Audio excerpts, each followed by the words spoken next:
এই যে আমরা ভয় পাই, কেন ভয় পাই? কেন অন্ধকারে আরো বেশি ভয় পাই? কেন অন্ধকারকে আমাদের অস্বাভাবিক লাগে? কখনো ভেবে দেখেছেন? বলা হয়ে থাকে যে এটা হয়তো আমাদের পূর্বপুরুষের কারণে যখন বাড়ি ঘর ছাড়া মানুষ খোলা জায়গায় ঘুমাতো, তখন অন্ধকারেই যত সব বিপদ নেমে আসতো। বিভিন্ন হিংস্র প্রাণীর আক্রমণ থেকে শুরু করে নানা ধরনের বিপদ, এবং সেগুলো রাতেই ঘটত। আর তখন থেকেই মানুষ অন্ধকারকে ভয় পাওয়া শুরু করে। এবং যুগের পর যুগ, শুধু না, শতাব্দীর পর শতাব্দী ধরে মানুষ হয়তো এই কারণেই ভয় পায়। আপনাদের কি মনে হয় মানুষের এই ভয় পাওয়াটা কি সেখান থেকে এসছে? আমরা আর একটা জিনিস কখনো ভেবে দেখেছি? আমাদের ভয় লাগে সেই জিনিসগুলোতে যেগুলো আমরা দেখতে পাই না। ধরুন, একটা শব্দ হচ্ছে, সেই শব্দের উৎস যদি আমরা দেখে ফেলি তাহলে ভয়টা কম লাগে, কিন্তু সেই শব্দের উৎস যদি আমি না দেখতে পাই তাহলে ভয়টা বেড়ে যায়। যা কিছু অদৃশ্য, ধরুন হয়তো আপনি এই সময়ে আপনার রুমে একা আছেন, আপনি অনুভব করছেন এই রুমটিতে আপনি একা নন। কোনো একজনের অস্তিত্ব আপনি টের পাচ্ছেন, হয়তো কোনো শব্দের মাধ্যমে বা একান্ত অনুভবের মাধ্যমে আপনি বুঝতে পারছেন এই ঘরে আপনি একা নন, অন্য কোনো একটা এনার্জি এই ঘরে রয়েছে। কি হয় তখন? তখন কিন্তু আমাদের ভয়টা আরো বেড়ে যায়, কারণ আমি বুঝতে পারছি যে এই রুমে অন্য কারো অস্তিত্ব আছে, কিন্তু তাকে আমার দেখার উপায় নেই, কোনো কিছু করার উপায় নেই। ভয়টা অদৃশ্য কোনো কিছুর ওপরে আরো বেড়ে যায়। যুগের পর যুগ ধরে আমরা ভয় পাই, আর আমাদের পূর্বপুরুষের কারণে হয়তো আমরা অন্ধকারকে আরো বেশি ভয় পাই। আসলে যা কিছু অদৃশ্য, হয়তো অন্ধকারের সাথেও এর একটা মিল খুঁজে পাবেন। যেমন ধরুন, অন্ধকার মানেই সেখানে কোনো আলো নেই, আর যেখানে আলো নেই সেখানে সবকিছুই অদৃশ্য। অদৃশ্য ঠিক বলবো না, মানে দেখা যায় না আর কি। ওই যে বলেছিলাম, যা কিছু দেখা যায় না কিন্তু অনুভব করা যায়, তাতেই আমাদের ভয় বেশি। জানি না কতটুকু গুছিয়ে বলতে পারলাম। আপনাদের সবাইকে স্বাগত জানাচ্ছি। আমার নাম মিম। আমি আপনার অনেক পুরনো একজন লিসেনার। আমার বাড়ি গাইবান্ধাতে। আমি আমার সঙ্গে ঘটে যাওয়া একটা অভিজ্ঞতা আপনাদের সাথে শেয়ার করতে চাই। ঘটনাটি মূলত আমরা যে বাড়িতে থাকি সে বাড়িকে কেন্দ্র করে। আমরা এই বাড়িতে 10 বছরের বেশি সময় থেকে ভাড়ায় আছি। যদিও পড়াশোনার জন্য আমাকে এখন ঢাকায় থাকতে হয়। বাড়িটির ব্যাপারে একটু বর্ণনা দেই। বাড়িটি মূলত মুক্তিযুদ্ধের পরে বানানো হয়েছিল।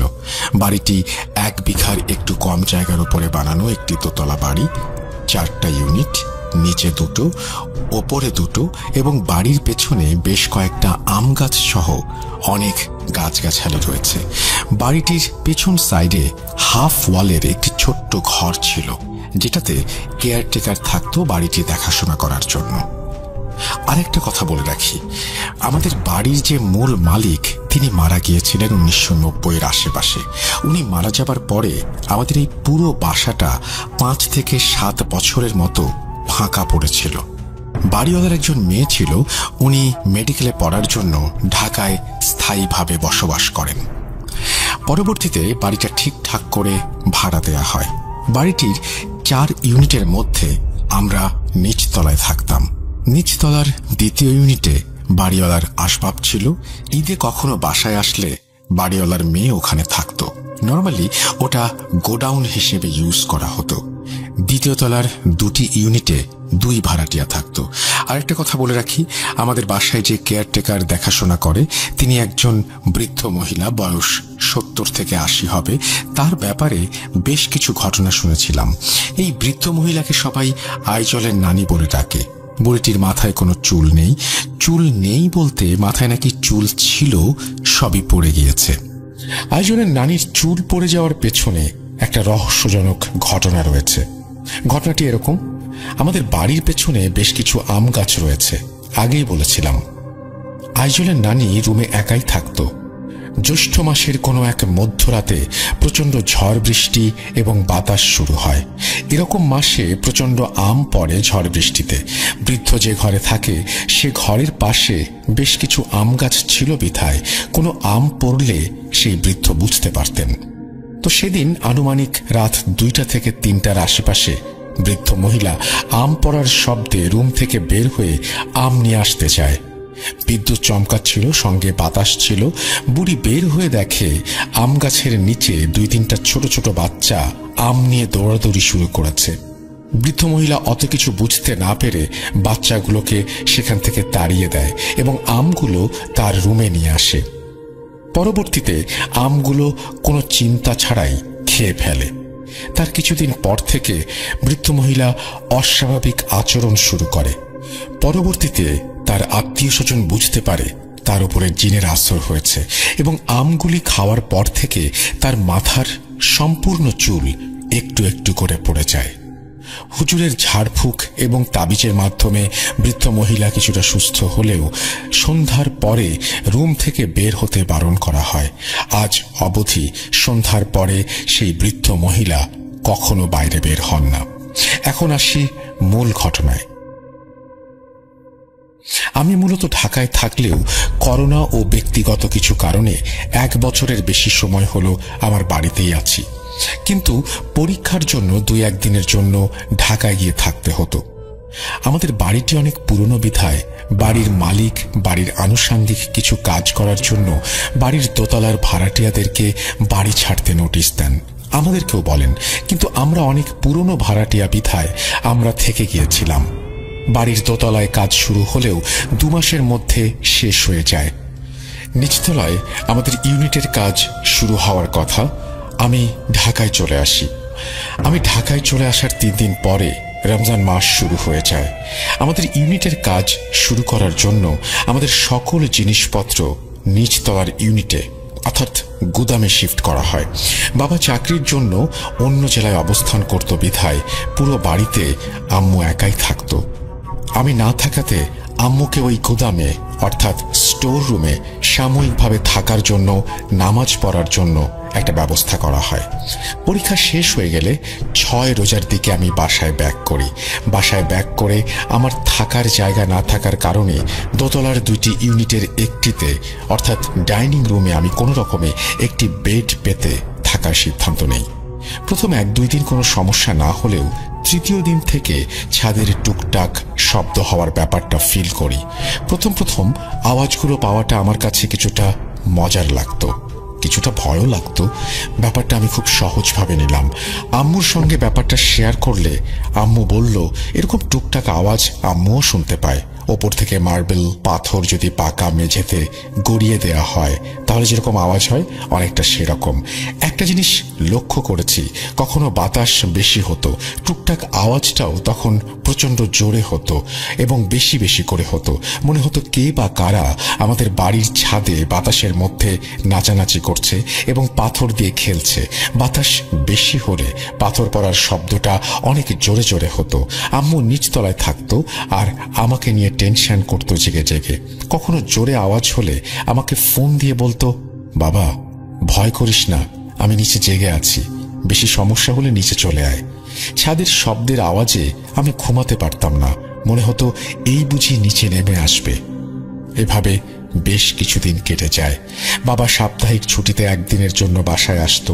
বাবার সঙ্গে শেয়ার করলে বাবা মজার ছলে এগুলো উড়িয়ে দেয় এবং এগুলোকে মনে না নিতে বলে। এবং বাবা শুক্রবার রাতে তার কর্মস্থানে অর্থাৎ অন্য জেলায় চলে যায়। শনিবার সারাদিন রোজা থাকার পর ইফতারের আগে হঠাৎ করে আমার মনে হলো যাই একটু ছাদ থেকে ঘুরে আসি। ইফতারের আর 5-7 মিনিট বাকি ছিল। অন্ধকারে নেমে এসেছিল হালকা। হঠাৎ করে আমার মনে হলো ছাদে যে আওয়াজ হয় এটা কিসের আওয়াজ হয়। আমি পুরো ছাদ তন্ন তন্ন করে খুঁজলাম। 2টো ইট পেয়েছিলাম। ইট 2টো বড় ছিল। ইট 2টো আমি ছাদ থেকে নিচে ফেলে দেই এবং আমি শিওর হই পুরো ছাদ মিলিয়ে আর একটিও ইটের টুকরো ছিল না। আর ভাবি ইটগুলো তো ফেলে দিলাম, তাহলে আজকে মনে হয় ছাদে আর আওয়াজ হবে না। ইফতার করে বাইরে গিয়েছিলাম। ঠিক সময় মতো বাসায় ফিরে রাতের খাবার খেয়ে আমি আমার সব জিনিসপত্র নিয়ে ওপরে যাই ঘুমাবার জন্য। কিছুক্ষণ থাকার পর বুঝতে পারলাম আজকের আওয়াজটা বেশি হচ্ছিল। আমি নিচতলায় আম্মুকে ফোন দিয়ে বললাম, আওয়াজটা কেন জানি আজকে বেশি বেশি হচ্ছে। আম্মু বলল, ভয় পেও না, কিছু হবে না। জোরে জোরে আওয়াজ হলে আম্মু নিচ থেকে শুনতে পেত। রাত 12টার পর থেকে হঠাৎ করে একটু বাতাসটা শুরু হয়েছিল, তখনই শুরু হলো মেইন ঘটনা। অন্যান্য দিন আস্তে আস্তে পাথর পড়ার আওয়াজ হলেও আজকে মনে হচ্ছিল বিশাল বড় বড় পাথর পড়ছে। আমার ওপর কেউ রেগে গিয়েছে প্রচন্ড পরিমাণে। সে তার রাগ ক্ষোভ দেখাচ্ছে আমাকে। আমি আওয়াজ পাচ্ছি আর ভেতরে ভেতরে একটু একটু ভয় পাচ্ছি। বাইরে বাতাস হওয়ার কারণে বাসায় বিদ্যুৎ চলে গিয়েছিল। আনুমানিক তখন সময় রাত 1টা। ছাদের এমন শব্দে আমার কখনো ঘুম ধরত না। সবসময় আতঙ্কে থাকতাম, এই বুঝি নেমে আসবে। কারেন্ট যাওয়ার কারণে আমি আমার দুটো ফোনের ফ্ল্যাশ লাইট অন করে বসেছিলাম। কিছুক্ষণের মধ্যে ফিল করি আমি যে ডাইনিং রুমে থাকতাম সেই ডাইনিং রুমের পাশের রুমে কেউ একজন বসে আছে। উদ্ভট একরকমের শব্দ আসছে। আমার পুরো শরীর শিউরে উঠেছিল। মনে হচ্ছিল কেউ একজন পাশের রুমে প্রচন্ড বিরক্তি নিয়ে, রাগ নিয়ে বসে আছে। আমাকে কিছু বোঝাতে চাচ্ছে, হয়তো আমার সাথে কথা বলতেও চাচ্ছে। গাছের ডাল দিয়ে মেঝেতে ঝাড়ু মারলে যেমন শব্দ হয় তেমন শব্দ হচ্ছে। ফড়িংয়ের পাখা ভেঙে গেলে মেঝেতে পড়ে গিয়ে সে যেমন ভাঙা পাখায় ওড়ার চেষ্টা করে, তখন যে শব্দটা হয় ঠিক তেমন শব্দ পাচ্ছি। পর্দা টাঙানোর রিং প্রচন্ড জোরে জোরে নাড়াচ্ছে কেউ। আমি বুঝতে পারছি পাশের রুমে কেউ একজন এসেছে, আমার সঙ্গে হয়তো কথা বলতে চায়। আমি পুরোই নিস্তব্ধ হয়ে আছি। কি হচ্ছে আমার সঙ্গে সব? পুরো মিনিট 2 নিশ্চুপ হয়ে বসে আছি আর ভাবছি আমি মনে হয় অন্য দুনিয়াতে। এখন উঠে বসার সাহসটা পর্যন্ত আমার নেই। এরকম সময়ের মুখোমুখি কখনো হয়নি। আমি জানি আমার কাছের কয়েকজন মানুষ জানে কেমন সময়ের মধ্য দিয়ে গিয়েছে সেই সময়গুলো। কিছুক্ষণ পরে আম্মুর ফোন আসে। আমি আম্মুর সঙ্গে কথা বলি। পাশের রুমের আওয়াজগুলো আস্তে আস্তে কমতে থাকে। রাতের সেহরি করে এসে আজানের পরে ঘুমিয়ে যাই। একই সপ্তাহের মঙ্গলবারে আমার সঙ্গে সেম জিনিসটা দ্বিতীয়বার ঘটে। মঙ্গলবারে বাবা ছুটি নিয়ে বাসায় এসেছিল, এর জন্য সাহসটা একটু বেশি ছিল। পাশের রুমে কেউ একজন আসছে, পর্দার রিংয়ের শব্দ, মেঝেতে গাছের ডালের পাতা দিয়ে ঝাড়ু দেওয়ার শব্দ। আমি বুঝতে পারছি কেউ একজন এসেছে।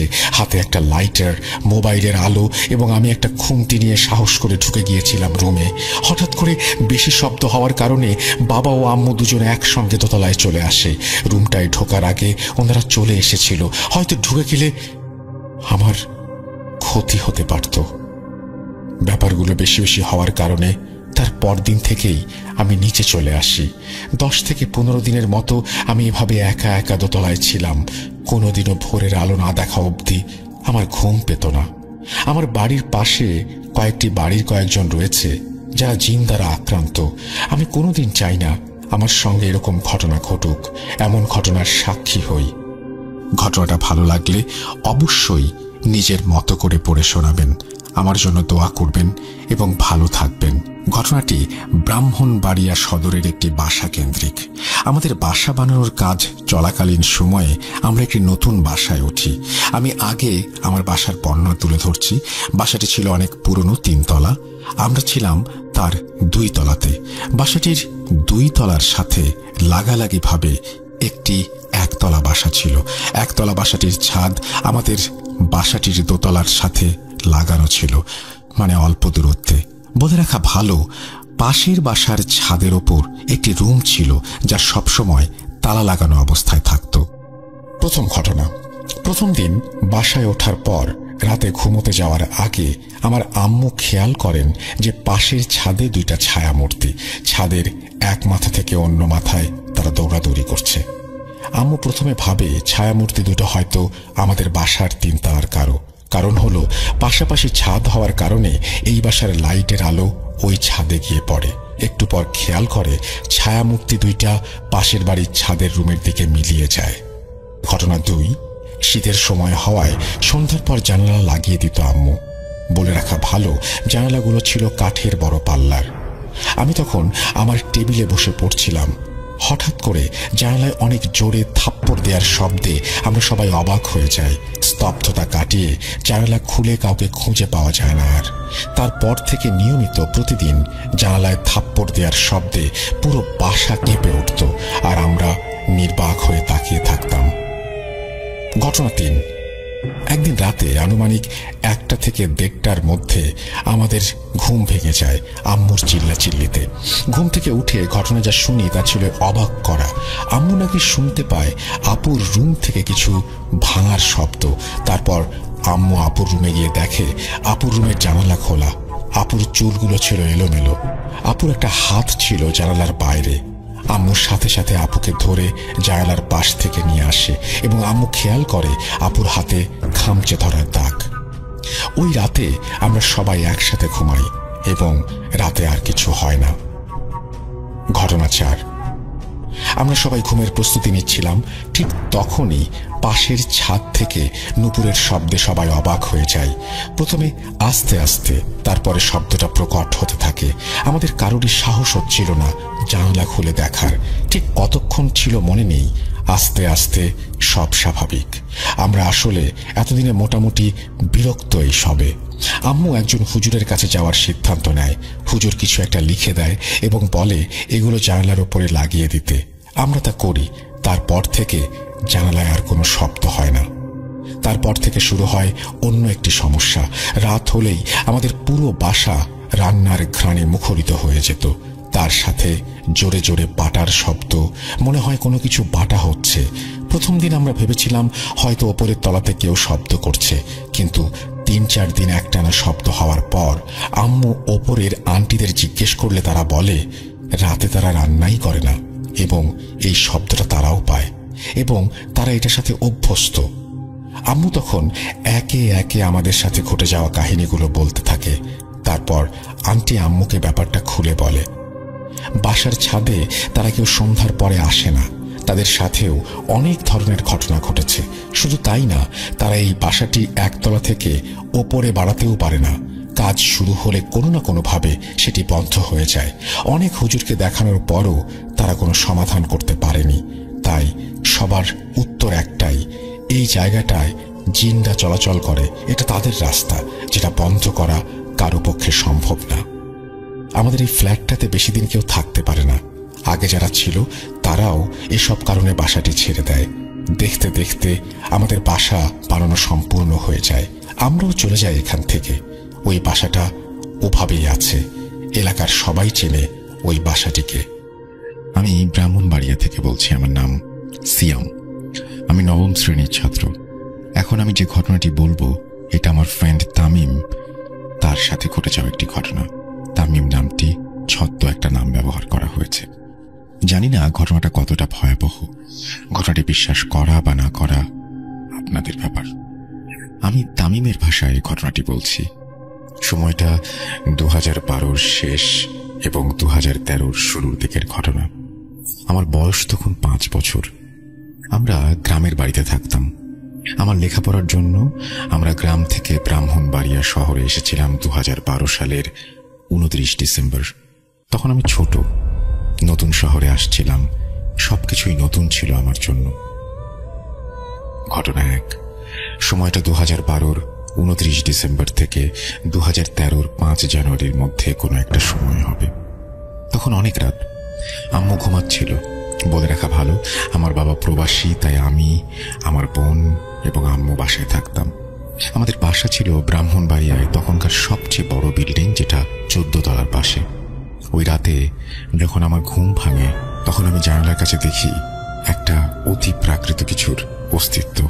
কিছু খেয়াল করার পর আমি অবয়বটাকে দেখতে পেলাম। ওই অবয়বটা আমাকে দেখে একটা পৈশাচিক হাসি দেয়, যা দেখে অনেক ভয় পাই এবং আমি যে ঘুমিয়ে পড়ি। সকালে আমি এটাকে ভুল ভেবে আর আম্মুকে বলিনি। ঘটনা 2।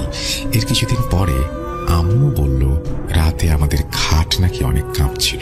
প্রথমে আম্মু ভেবেছিল ভূমিকম্প, পরে পাশে খেয়াল করে দেখতে পেল অন্য কোনো কিছু নড়ছে না। তখন আম্মু কিছুটা ভয় পায় এবং দোয়া কালাম পড়ে ঘুমানোর চেষ্টা করে। ঘটনা 3। এর পরের দিনের ঘটনা। দ্বিতীয় দিনের মতোই আবার এই ঘটনাটি ঘটল। তখন আমিও ওই খাটের কম্পনটি অনুভব করেছিলাম। ঘটনা ঘটনা 4, এর পরের দিন আমার আম্মু আর আমার দূর সম্পর্কের একজন খালুর সাথে যোগাযোগ হলো, যিনি হুজুর। তখন আম্মু আমার খালুকে বাসায় আসতে বললেন। তিনি আমাদের পুরো বাসা ঘুরে আম্মুকে বললেন তিনি পরদিন জানাবেন। এরই মাঝখানে আমাদের নানা রকমের অতি প্রাকৃত ঘটনা ঘটতে থাকে। পরদিন আমার খালু আম্মুকে ফোন করে বলল একটা খারাপ জিন যা আমার উপরে আসর করার চেষ্টা করছে। ওই দিন বিকেলে খালু আমার বাসায় আসার কথা বললেন। যথারীতি খালু বিকেলে বাসায় এসে আমাদের 3 জনকে 3টা তাবিজ দেন এবং সব সময় এটা আমাদের পড়ে থাকতে বললেন। এরই সাথে উনি আমাদের বাসা বন্ধ করে দেন। কিন্তু খালু আমাদের বলেন কোনো মৃত বাড়িতে বা জানাজায় অংশগ্রহণ করার সময় যেন তাবিজ খুলে যায়। ঘটনা 5, এরপর 5 বছর চলে যায়। সময়টা 2018। আমি তখন 5ম শ্রেণীতে পড়ি। এরই মাঝে আমার সাথে অন্য কোনো ঘটনা ঘটেনি। ওই বছর আমি গরমের ছুটিতে আমার মামার বাড়িতে যাই এবং এর মধ্যে এক শুক্রবার জুম্মার নামাজের পর একজনের জানাজা ছিল। তখন আমি জানাজায় অংশগ্রহণ করি, কিন্তু তখন আমি তাবিজ খুলতে ভুলে যাই, আর এটা আমি তখন খেয়ালও করিনি। ঘটনা 6, ওই দিন রাতে আমি এবং আমার মামাতো ভাই বাইকে ঘুরতে যাওয়ার সিদ্ধান্ত নেই। আমার মামাতো ভাইয়ের নাম সাইম, এটিও ছদ্মনাম। বাইকটা সাইম ভাইয়ের না, বাইকটা ছিল তার বড় ভাই রাজীব ভাইয়ের। আর বাইকটা অনেক এক্সপেন্সিভ হয়। সাইম ভাই খুব ভালোভাবে চালাতে না পারায় রাজীব ভাই বাইকটা সাইম ভাইকে দিতে চাইতো না। ওই দিন রাজীব ভাই বাড়িতে না থাকায় আমরা সবাই লুকিয়ে লুকিয়ে ঘুরতে যাওয়ার সিদ্ধান্ত নেই।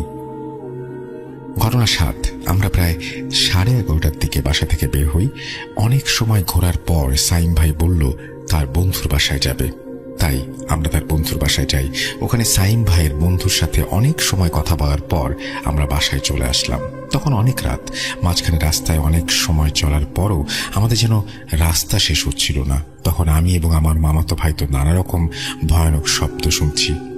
তখন আমার মামাতো ভাই আয়াতুল কুরসি পড়তে শুরু করলো এবং ওই মায়াজাল থেকে বেরিয়ে আসলো এবং তাড়াতাড়ি সামনের এলাকার মসজিদে আমরা দুজনে ঢুকে পড়ি।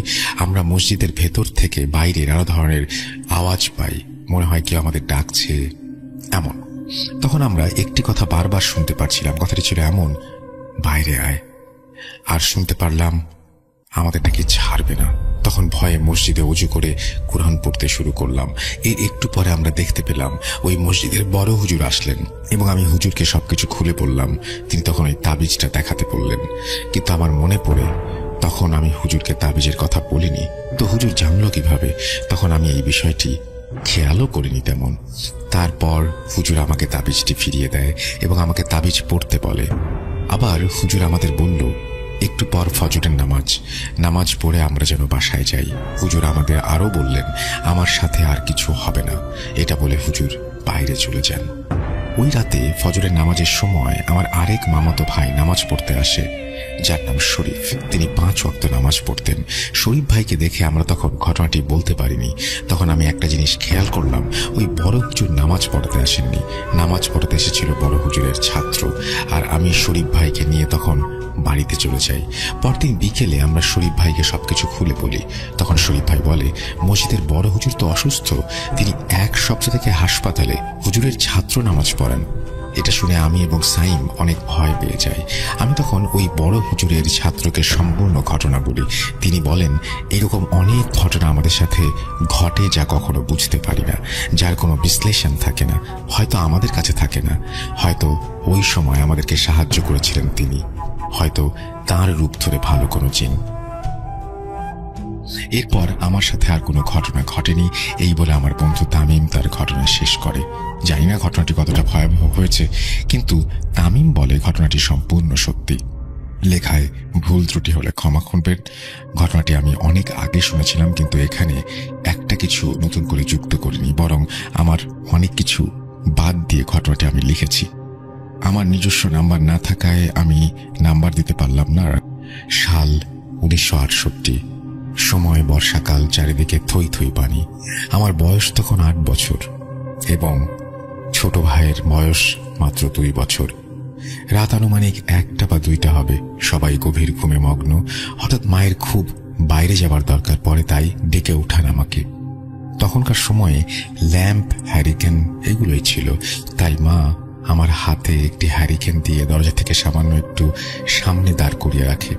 কম বেশি সবাই জেনে থাকবেন যে গ্রাম অঞ্চলের টয়লেট বাসা থেকে কিছুটা দূরে হয়। আর টয়লেটে এই যে আমরা ভয় পাই, কেন ভয় পাই? কেন অন্ধকারে আরো বেশি ভয় পাই? কেন অন্ধকারকে আমাদের অস্বাভাবিক লাগে? কখনো ভেবে দেখেছেন?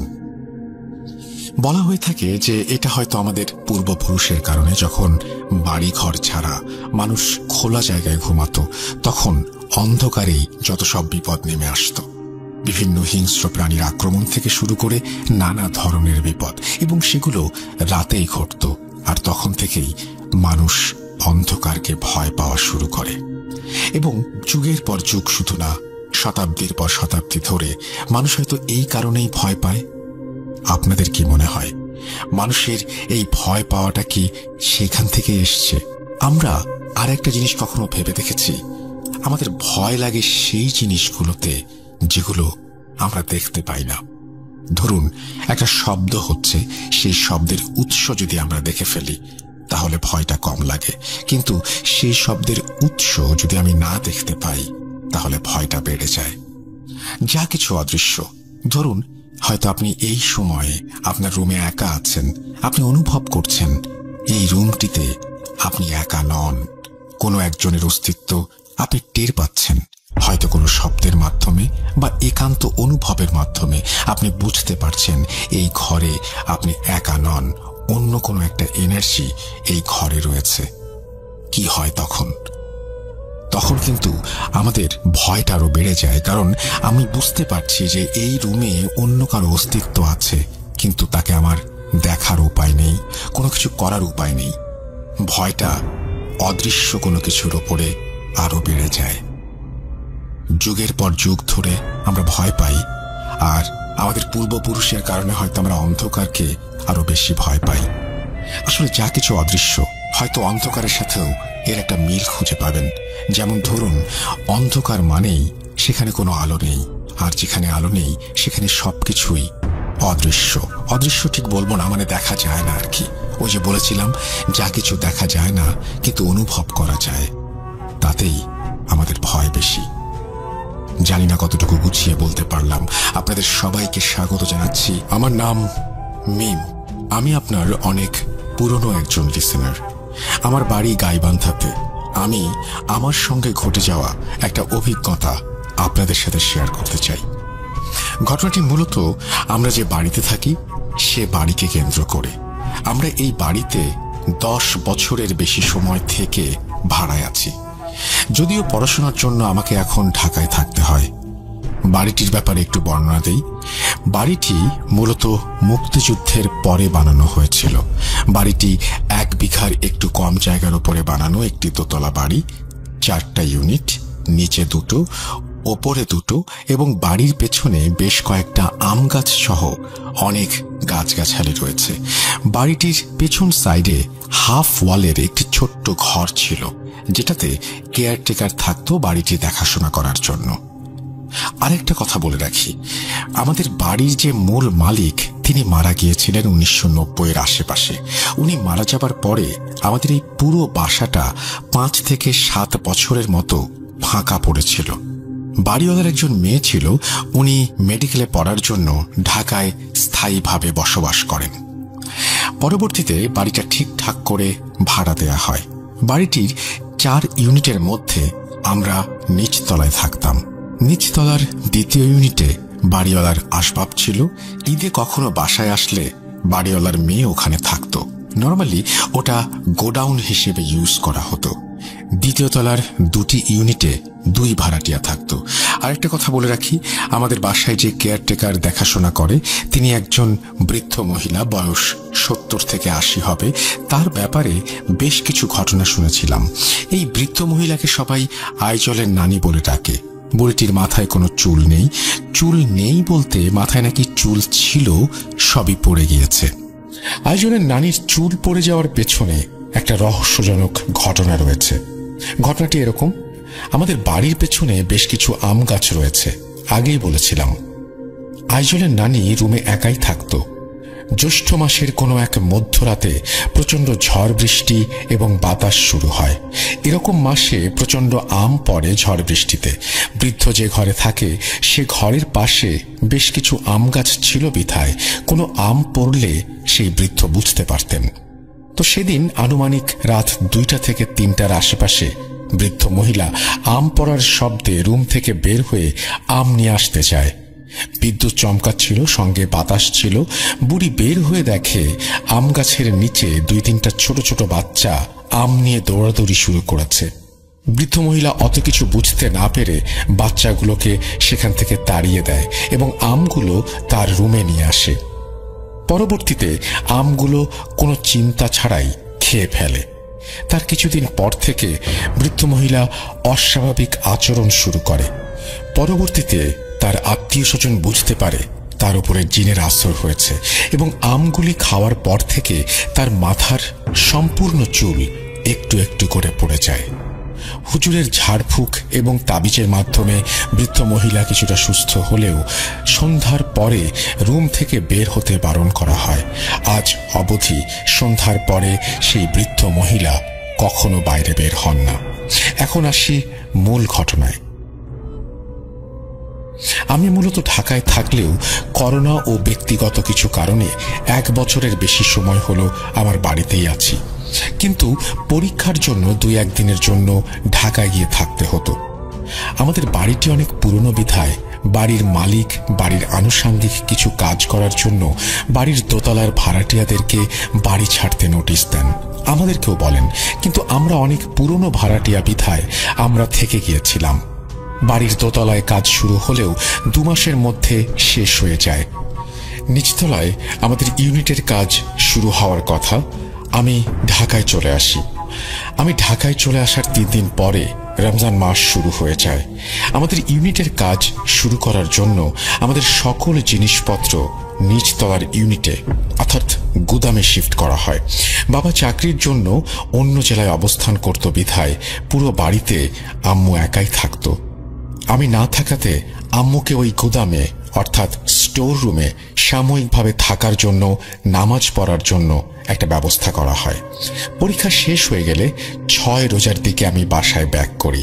বাসায় ব্যাক করে আমার থাকার জায়গা না থাকার কারণে দোতলার 2টি ইউনিটের একটিতে অর্থাৎ ডাইনিং রুমে আমি কোনো রকমে একটি বেড পেতে থাকার সিদ্ধান্ত নেই। প্রথম 1-2 দিন কোনো সমস্যা না হলেও তৃতীয় দিন থেকে ছাদের টুকটাক শব্দ হওয়ার ব্যাপারটা ফিল করি। প্রথম আওয়াজগুলো পাওয়াটা আমার কাছে কিছুটা মজার লাগতো, কিছুটা ভয়ও লাগতো। ব্যাপারটা আমি খুব সহজভাবে নিলাম। আম্মুর সঙ্গে ব্যাপারটা শেয়ার করলে আম্মু বলল, এরকম টুকটাক আওয়াজ আম্মুও শুনতে পায়। ওপর থেকে মার্বেল পাথর যদি পাকা মেঝেতে গড়িয়ে দেয়া হয় তাহলে যেরকম আওয়াজ হয় অনেকটা সেরকম। একটা জিনিস লক্ষ্য করেছি, কখনো বাতাস বেশি হতো, টুকটাক আওয়াজটাও তখন প্রচণ্ড জোরে হতো এবং বেশি বেশি করে হতো। মনে হতো কে বা কারা আমাদের বাড়ির ছাদে বাতাসের মধ্যে নাচানাচি করছে এবং পাথর দিয়ে খেলছে। বাতাস বেশি হলে পাথর পড়ার শব্দটা অনেক জোরে জোরে হতো। আম্মু নিচতলায় থাকতো আর আমাকে নিয়ে টেনশন করতো জেগে জেগে। কখনো জোরে আওয়াজ হলে আমাকে ফোন দিয়ে বলতো, বাবা ভয় করিস না, আমি নিচে জেগে আছি, বেশি সমস্যা হলে নিচে চলে আয়। ছাদের শব্দের আওয়াজে আমি ঘুমাতে পারতাম না, মনে হতো এই বুঝি নিচে নেমে আসবে। এভাবে বেশ কিছুদিন কেটে যায়। বাবা সাপ্তাহিক ছুটিতে 1 দিনের জন্য বাসায় আসতো। বাবার সঙ্গে শেয়ার করলে বাবা মজার ছলে এগুলো উড়িয়ে দেয় এবং এগুলোকে মনে না নিতে বলে। এবং বাবা শুক্রবার রাতে তার কর্মস্থানে অর্থাৎ অন্য জেলায় চলে যায়। শনিবার সারাদিন রোজা থাকার পর ইফতারের আগে হঠাৎ করে আমার মনে হলো যাই একটু ছাদ থেকে ঘুরে আসি। ইফতারের আর 5-7 মিনিট বাকি ছিল। অন্ধকার নেমে এসেছিল হালকা। হঠাৎ করে আমার মনে হলো ছাদে যে আওয়াজ হয় এটা কিসের আওয়াজ হয়। আমি পুরো ছাদ তন্ন তন্ন করে খুঁজলাম। 2টো ইট পেয়েছিলাম। ইট 2টো বড় ছিল। ইট 2টো আমি ছাদ থেকে নিচে ফেলে দেই এবং আমি শিওর হই পুরো ছাদ মিলিয়ে আর একটিও ইটের টুকরো ছিল না। আর ভাবি, ইটগুলো তো ফেলে দিলাম, তাহলে আজকে মনে হয় ছাদে আর আওয়াজ হবে না। ইফতার করে বাইরে গিয়েছিলাম। ঠিক সময় মতো বাসায় ফিরে রাতের খাবার খেয়ে আমি আমার সব জিনিসপত্র নিয়ে ওপরে যাই ঘুমাবার জন্য। কিছুক্ষণ থাকার পর বুঝতে পারলাম আজকের আওয়াজটা বেশি হচ্ছিল। আমি নিচতলায় আম্মুকে ফোন দিয়ে বললাম, আওয়াজটা কেন জানি আজকে বেশি বেশি হচ্ছে। আম্মু বলল, ভয় পেও না, কিছু হবে না। জোরে জোরে আওয়াজ হলে আম্মু নিচ থেকে শুনতে পেত। রাত 12টার পর থেকে হঠাৎ করে একটু বাতাসটা শুরু হয়েছিল, তখনই শুরু হলো মেইন ঘটনা। অন্যান্য দিন আস্তে আস্তে পাথর পড়ার আওয়াজ হলেও আজকে মনে হচ্ছিল বিশাল বড় বড় পাথর পড়ছে। আমার ওপর কেউ রেগে গিয়েছে প্রচন্ড পরিমাণে। সে তার রাগ ক্ষোভ দেখাচ্ছে আমাকে। আমি আওয়াজ পাচ্ছি আর ভেতরে ভেতরে একটু একটু ভয় পাচ্ছি। বাইরে বাতাস হওয়ার কারণে বাসায় বিদ্যুৎ চলে গিয়েছিল। আনুমানিক তখন সময় রাত 1টা। ছাদের এমন শব্দে আমার কখনো ঘুম ধরত না। সবসময় আতঙ্কে থাকতাম, এই বুঝি নেমে আসবে। কারেন্ট যাওয়ার কারণে আমি আমার দুটো ফোনের ফ্ল্যাশ লাইট অন করে বসেছিলাম। কিছুক্ষণের মধ্যে ফিল করি আমি যে ডাইনিং রুমে থাকতাম সেই ডাইনিং রুমের পাশের রুমে কেউ একজন বসে আছে। উদ্ভট একরকমের শব্দ আসছে। আমার পুরো শরীর শিউরে উঠেছিল। মনে হচ্ছিল কেউ একজন পাশের রুমে প্রচন্ড বিরক্তি নিয়ে, রাগ নিয়ে বসে আছে। আমাকে কিছু বোঝাতে চাচ্ছে, হয়তো আমার সাথে কথা বলতেও চাচ্ছে। গাছের ডাল দিয়ে মেঝেতে ঝাড়ু মারলে যেমন শব্দ হয় তেমন শব্দ হচ্ছে। ফড়িংয়ের পাখা ভেঙে গেলে মেঝেতে পড়ে গিয়ে সে যেমন ভাঙা পাখায় ওড়ার চেষ্টা করে, তখন যে শব্দটা হয় ঠিক তেমন শব্দ পাচ্ছি। পর্দা টাঙানোর রিং প্রচন্ড জোরে জোরে নাড়াচ্ছে কেউ। আমি বুঝতে পারছি পাশের রুমে কেউ একজন এসেছে, আমার সঙ্গে হয়তো কথা বলতে চায়। আমি পুরোই নিস্তব্ধ হয়ে আছি। কি হচ্ছে আমার সঙ্গে সব? পুরো মিনিট 2 নিশ্চুপ হয়ে বসে আছি আর ভাবছি আমি মনে হয় অন্য দুনিয়াতে। এখন উঠে বসার সাহসটা পর্যন্ত আমার নেই। এইরকম সময়ের মুখোমুখি কখনো হয়নি। আমি জানি আমার কাছের কয়েকজন মানুষ জানে কেমন সময়ের মধ্য দিয়ে গিয়েছে সেই সময়গুলো। কিছুক্ষণ পরে আম্মুর ফোন আসে। আমি আম্মুর সঙ্গে কথা বলি। পাশের রুমের আওয়াজগুলো আস্তে আস্তে কমতে থাকে। রাতের সেহরি করে এসে আজানের পরে ঘুমিয়ে যাই। একই সপ্তাহের মঙ্গলবারে আমার সঙ্গে সেম জিনিসটা দ্বিতীয়বার ঘটে। মঙ্গলবারে বাবা ছুটি নিয়ে বাসায় এসেছিল, এর জন্য সাহসটা একটু বেশি ছিল। পাশের রুমে কেউ একজন আসছে, পর্দার রিংয়ের শব্দ, মেঝেতে গাছের ডালের পাতা দিয়ে ঝাড়ু দেওয়ার শব্দ। আমি বুঝতে পারছি কেউ একজন এসেছে। হাতে একটা লাইটার, মোবাইলের আলো এবং আমি একটা খুন্তি নিয়ে সাহস করে ঢুকে গিয়েছিলাম রুমে। হঠাৎ করে বেশি শব্দ হওয়ার কারণে বাবা ও আম্মু দুজনে একসঙ্গে দোতলায় চলে আসে। রুমটায় ঢোকার আগে ওনারা চলে এসেছিল। হয়তো ঢুকে গেলে আমার ক্ষতি হতে পারত। ব্যাপারগুলো বেশি বেশি হওয়ার কারণে তার পরদিন থেকেই আমি নিচে চলে আসি। 10 থেকে 15 দিনের মতো আমি এভাবে একা একা দোতলায় ছিলাম। কোনোদিনও ভোরের আলো না দেখা অবধি আমার ঘুম পেত না। আমার বাড়ির পাশে কয়েকটি বাড়ির কয়েকজন রয়েছে যারা জিন দ্বারা আক্রান্ত। আমি কোনোদিন চাই না আমার সঙ্গে এরকম ঘটনা ঘটুক, এমন ঘটনার সাক্ষী হই।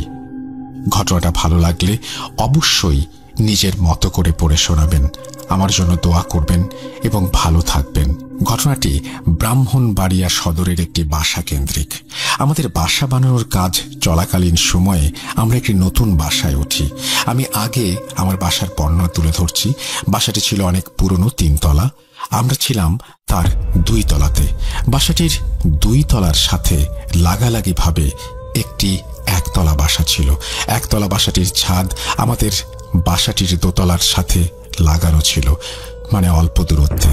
বলে রাখা ভালো, পাশের বাসার ছাদের ওপর একটি রুম ছিল যা সবসময় তালা লাগানো অবস্থায় থাকত। প্রথম ঘটনা, প্রথম দিন বাসায় ওঠার পর রাতে ঘুমোতে যাওয়ার আগে আমার আম্মু খেয়াল করেন যে পাশের ছাদে 2টা ছায়ামূর্তি ছাদের এক মাথা থেকে অন্য মাথায় তারা দৌড়াদৌড়ি করছে। আম্মু প্রথমে ভাবে ছায়ামূর্তি দুটো হয়তো আমাদের বাসার 3 তলার কারণ হলো পাশাপাশি ছাদ হওয়ার কারণে এই বাসার লাইটের আলো ওই ছাদে গিয়ে পড়ে। একটু পর খেয়াল করে ছায়ামূর্তি 2টা পাশের বাড়ির ছাদের রুমের দিকে মিলিয়ে যায়। ঘটনা 2, শীতের সময় হওয়ায় সন্ধ্যার পর জানালা লাগিয়ে দিত আম্মু। বলে রাখা ভালো, জানালাগুলো ছিল কাঠের বড় পাল্লার। আমি তখন আমার টেবিলে বসে পড়ছিলাম। হঠাৎ করে জানালায় অনেক জোরে থাপ্পড় দেওয়ার শব্দে আমরা সবাই অবাক হয়ে যাই। স্তব্ধতা কাটিয়ে জানালা খুলে কাউকে খুঁজে পাওয়া যায় না আর। তারপর থেকে নিয়মিত প্রতিদিন জানালায় থাপ্পড় দেওয়ার শব্দে পুরো বাসা কেঁপে উঠত, আর আমরা নির্বাক হয়ে তাকিয়ে থাকতাম। ঘটনা 3। একদিন রাতে আনুমানিক 1টা থেকে 1:30টার মধ্যে আমাদের ঘুম ভেঙে যায় আম্মুর চিল্লাচিল্লিতে। ঘুম থেকে উঠে ঘটনা যা শুনি তা ছিল অবাক করা। আম্মু নাকি শুনতে পায় আপুর রুম থেকে কিছু ভাঙার শব্দ। তারপর আম্মু আপুর রুমে গিয়ে দেখে আপুর রুমের জানালা খোলা। আপুর চুলগুলো ছিল এলোমেলো। আপুর একটা হাত ছিল জানালার বাইরে। আম্মুর সাথে সাথে আপুকে ধরে জানালার পাশ থেকে নিয়ে আসে এবং আম্মু খেয়াল করে আপুর হাতে খামচে ধরার দাগ। ওই রাতে আমরা সবাই একসাথে ঘুমাই এবং রাতে আর কিছু হয় না। ঘটনা 4। আমরা সবাই ঘুমের প্রস্তুতি নিচ্ছিলাম। ঠিক তখনই পাশের ছাদ থেকে নুপুরের শব্দে সবাই অবাক হয়ে যায়। প্রথমে আস্তে আস্তে, তারপরে শব্দটা প্রকট হতে থাকে। আমাদের কারোরই সাহস হচ্ছিল না জানালা খুলে দেখার। ঠিক কতক্ষণ ছিল মনে নেই। আস্তে আস্তে সব স্বাভাবিক। আমরা আসলে এতদিনে মোটামুটি বিরক্ত এই সবে। আম্মু একজন হুজুরের কাছে যাওয়ার সিদ্ধান্ত নেয়। হুজুর কিছু একটা লিখে দেয় এবং বলে এগুলো জানালার উপরে লাগিয়ে দিতে। আমরা তা করি। তারপর থেকে জানালায় আর কোনো শব্দ হয় না। তারপর থেকে শুরু হয় অন্য একটি সমস্যা। রাত হলেই আমাদের পুরো বাসা রান্নার ঘ্রাণে মুখরিত হয়ে যেত। তার সাথে জোরে জোরে বাটার শব্দ। মনে হয় কোনো কিছু বাটা হচ্ছে। প্রথম দিন আমরা ভেবেছিলাম হয়তো ওপরের তলাতে কেউ শব্দ করছে, কিন্তু 3-4 দিন একটানা শব্দ হওয়ার পর আম্মু ওপরের আন্টিদের জিজ্ঞেস করলে তারা বলে রাতে তারা রান্নাই করে না এবং এই শব্দটা তারাও পায় এবং তারা এটার সাথে অভ্যস্ত। আম্মু তখন একে একে আমাদের সাথে ঘটে যাওয়া কাহিনীগুলো বলতে থাকে। তারপর আন্টি আম্মুকে ব্যাপারটা খুলে বলে। বাসার ছাদে তারা কেউ সন্ধ্যার পরে আসে না। তাদের সাথেও অনেক ধরনের ঘটনা ঘটেছে। শুধু তাই না, তারা এই বাসাটি একতলা থেকে ওপরে বাড়াতেও পারে না। কাজ শুরু হলে কোনো না কোনোভাবে সেটি বন্ধ হয়ে যায়। অনেক হুজুরকে দেখানোর পরও তারা কোনো সমাধান করতে পারেনি। তাই সবার উত্তর একটাই, এই জায়গাটায় জিনরা চলাচল করে। এটা তাদের রাস্তা, যেটা বন্ধ করা কারো পক্ষে সম্ভব না। আমাদের এই ফ্ল্যাটটাতে বেশি দিন কেউ থাকতে পারে না। আগে যারা ছিল তারাও এসব কারণে বাসাটি ছেড়ে দেয়। দেখতে দেখতে আমাদের বাসা বানানো সম্পূর্ণ হয়ে যায়। আমরাও চলে যাই এখান থেকে। ওই বাসাটা ওভাবেই আছে। এলাকার সবাই চেনে ওই বাসাটিকে। আমি ব্রাহ্মণবাড়িয়া থেকে বলছি। আমার নাম সিয়াম। আমি 9ম শ্রেণীর ছাত্র। এখন আমি যে ঘটনাটি বলবো এটা আমার ফ্রেন্ড তামিম, তার সাথে ঘটে যাওয়া একটি ঘটনা। তামিম নামটি ছদ্ম একটা নাম ব্যবহার করা হয়েছে। জানি না ঘটনাটা কতটা ভয়াবহ। ঘটনাটি বিশ্বাস করা বা না করা আপনাদের ব্যাপার। আমি তামিমের ভাষায় ঘটনাটি বলছি। সময়টা 2012-র শেষ এবং 2013-র শুরুর দিকের ঘটনা। আমার বয়স তখন 5 বছর। আমরা গ্রামের বাড়িতে থাকতাম। আমার লেখাপড়ার জন্য আমরা গ্রাম থেকে ব্রাহ্মণবাড়িয়া শহরে এসেছিলাম 2012 সালের 29 ডিসেম্বর। তখন আমি ছোট, নতুন শহরে আসছিলাম। সবকিছুই নতুন ছিল আমার জন্য। ঘটনা 1। সময়টা 2012-র 29 ডিসেম্বর থেকে 2013-র 5 জানুয়ারির মধ্যে কোনো একটা সময় হবে। তখন অনেক রাত। আম্মু ঘুমাচ্ছিল। বলে রাখা ভালো, আমার বাবা প্রবাসী, তাই আমি, আমার বোন এবং আম্মু বাসায় থাকতাম। আমাদের বাসা ছিল ব্রাহ্মণবাড়িয়ায় তখনকার সবচেয়ে বড় বিল্ডিং, যেটা 14 তলার পাশে। ওই রাতে যখন আমার ঘুম ভাঙে তখন আমি জানালার কাছে দেখি একটা অতি প্রাকৃত কিছুর অস্তিত্ব। কিছু খেয়াল করার পর আমি অবয়বটাকে দেখতে পেলাম। ওই অবয়বটা আমাকে দেখে একটা পৈশাচিক হাসি দেয়, যা দেখে অনেক ভয় পাই এবং আমি যে ঘুমিয়ে পড়ি। সকালে আমি এটাকে ভুল ভেবে আর আম্মুকে বলিনি। ঘটনা 2। এর কিছুদিন পরে আম্মু বলল রাতে আমাদের খাট নাকি অনেক কাঁপছিল। প্রথমে আম্মু ভেবেছিল ভূমিকম্প, পরে পাশে খেয়াল করে দেখতে পেল অন্য কোনো কিছু নড়ছে না। তখন আম্মু কিছুটা ভয় পায় এবং দোয়া কালাম পড়ে ঘুমানোর চেষ্টা করে। ঘটনা 3, এর পরের দিনের ঘটনা দ্বিতীয় দিনের মতোই আবার এই ঘটনাটি ঘটল। তখন আমিও ওই খাটের কম্পনটি অনুভব করেছিলাম। ঘটনা 4, এর পরের দিন আমার আম্মু আর আমার দূর সম্পর্কের একজন খালুর সাথে যোগাযোগ হলো, যিনি হুজুর। তখন আম্মু আমার খালুকে বাসায় আসতে বললেন। তিনি আমাদের পুরো বাসা ঘুরে আম্মুকে বললেন তিনি পরদিন জানাবেন। এরই মাঝখানে আমাদের নানা রকমের অতি প্রাকৃত ঘটনা ঘটতে থাকে। পরদিন আমার খালু আম্মুকে ফোন করে বলল একটা খারাপ জিন যা আমার উপরে আসর করার চেষ্টা করছে। ওই দিন বিকেলে খালু আমার বাসায় আসার কথা বললেন। যথারীতি খালু বিকেলে বাসায় এসে আমাদের 3 জনকে 3টা তাবিজ দেন এবং সব সময় এটা আমাদের পড়ে থাকতে বললেন। এরই সাথে উনি আমাদের বাসা বন্ধ করে দেন। কিন্তু খালু আমাদের বলেন কোনো মৃত বাড়িতে বা জানাজায় অংশগ্রহণ করার সময় যেন তাবিজ খুলে যায়। ঘটনা 5, এরপর 5 বছর চলে যায়। সময়টা 2018। আমি তখন 5ম শ্রেণীতে পড়ি। এরই মাঝে আমার সাথে অন্য কোনো ঘটনা ঘটেনি। ওই বছর আমি গরমের ছুটিতে আমার মামার বাড়িতে যাই এবং এর মধ্যে এক শুক্রবার জুম্মার নামাজের পর একজনের জানাজা ছিল। তখন আমি জানাজায় অংশগ্রহণ করি, কিন্তু তখন আমি তাবিজ খুলতে ভুলে যাই, আর এটা আমি তখন খেয়ালও করিনি। ঘটনা 6, ওই দিন রাতে আমি এবং আমার মামাতো ভাই বাইকে ঘুরতে যাওয়ার সিদ্ধান্ত নেই। আমার মামাতো ভাইয়ের নাম সাইম, এটিও ছদ্মনাম। বাইকটা সাইম ভাইয়ের না, বাইকটা ছিল তার বড় ভাই রাজীব ভাইয়ের। আর বাইকটা অনেক এক্সপেন্সিভ হয়। সাইম ভাই খুব ভালোভাবে চালাতে না পারায় রাজীব ভাই বাইকটা সাইম ভাইকে দিতে চাইত না। ওই দিন রাজীব ভাই বাড়িতে না থাকায় আমরা সবাই লুকিয়ে লুকিয়ে ঘুরতে যাওয়ার সিদ্ধান্ত নেই। ঘটনা 7, আমরা প্রায় 11:30টার দিকে বাসা থেকে বের হই। অনেক সময় ঘোরার পর সাইম ভাই বলল তার বন্ধুর বাসায় যাবে, তাই আমরা তার বন্ধুর বাসায় যাই। ওখানে সাইম ভাইয়ের বন্ধুর সাথে অনেক সময় কথা বলার পর আমরা বাসায় চলে আসলাম। তখন অনেক রাত। মাঝখানে রাস্তায় অনেক সময় চলার পরও আমাদের যেন রাস্তা শেষ হচ্ছিল না। তখন আমি এবং আমার মামাতো ভাই তো নানা রকম ভয়ানক শব্দ শুনছি।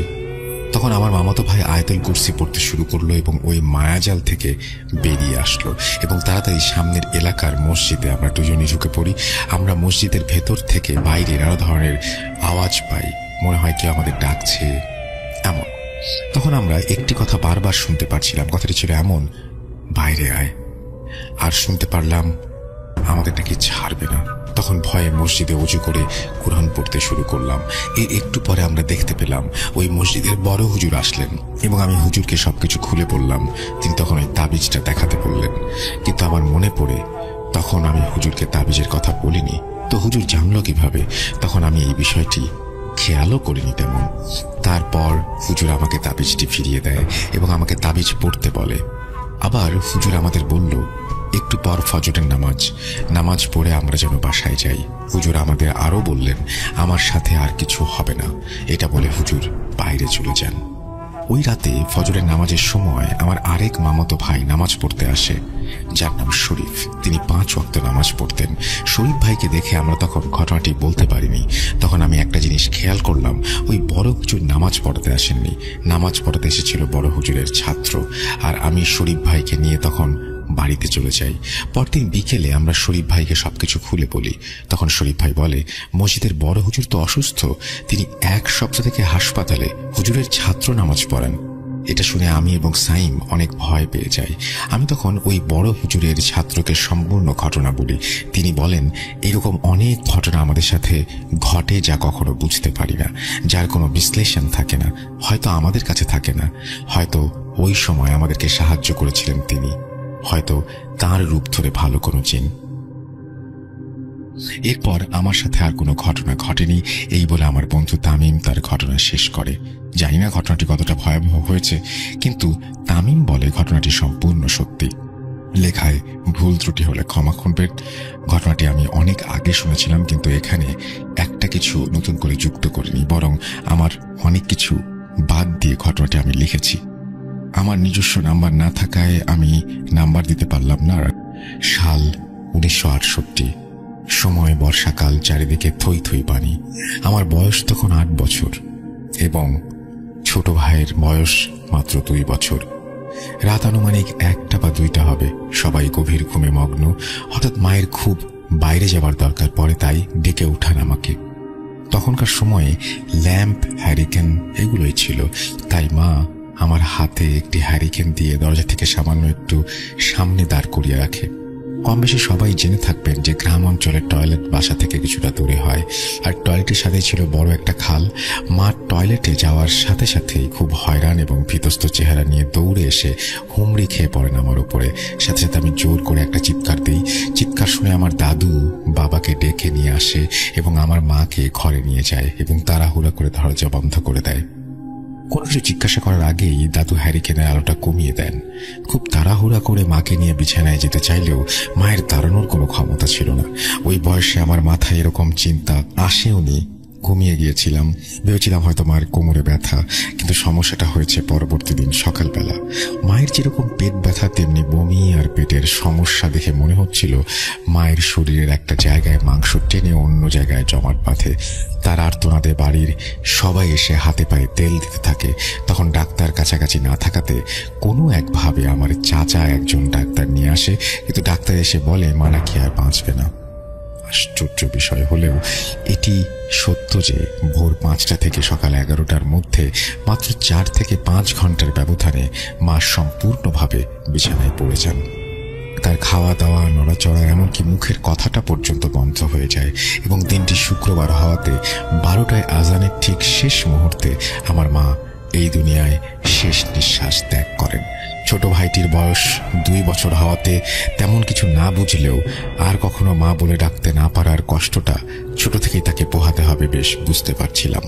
এরপর নামাজ শেষে জানাজা হয় এবং তারপরে হুজুর আমাদের সাথে দেখা করেন এবং আমার ছোট ভাইকে মাথায় হাত বুলিয়ে দেন। শেষে আমার বাবাকে সহ আমাদের 4টা তাবিজ দিয়ে যান এবং আমাদের ঘর বন্ধ করে দিয়ে যান।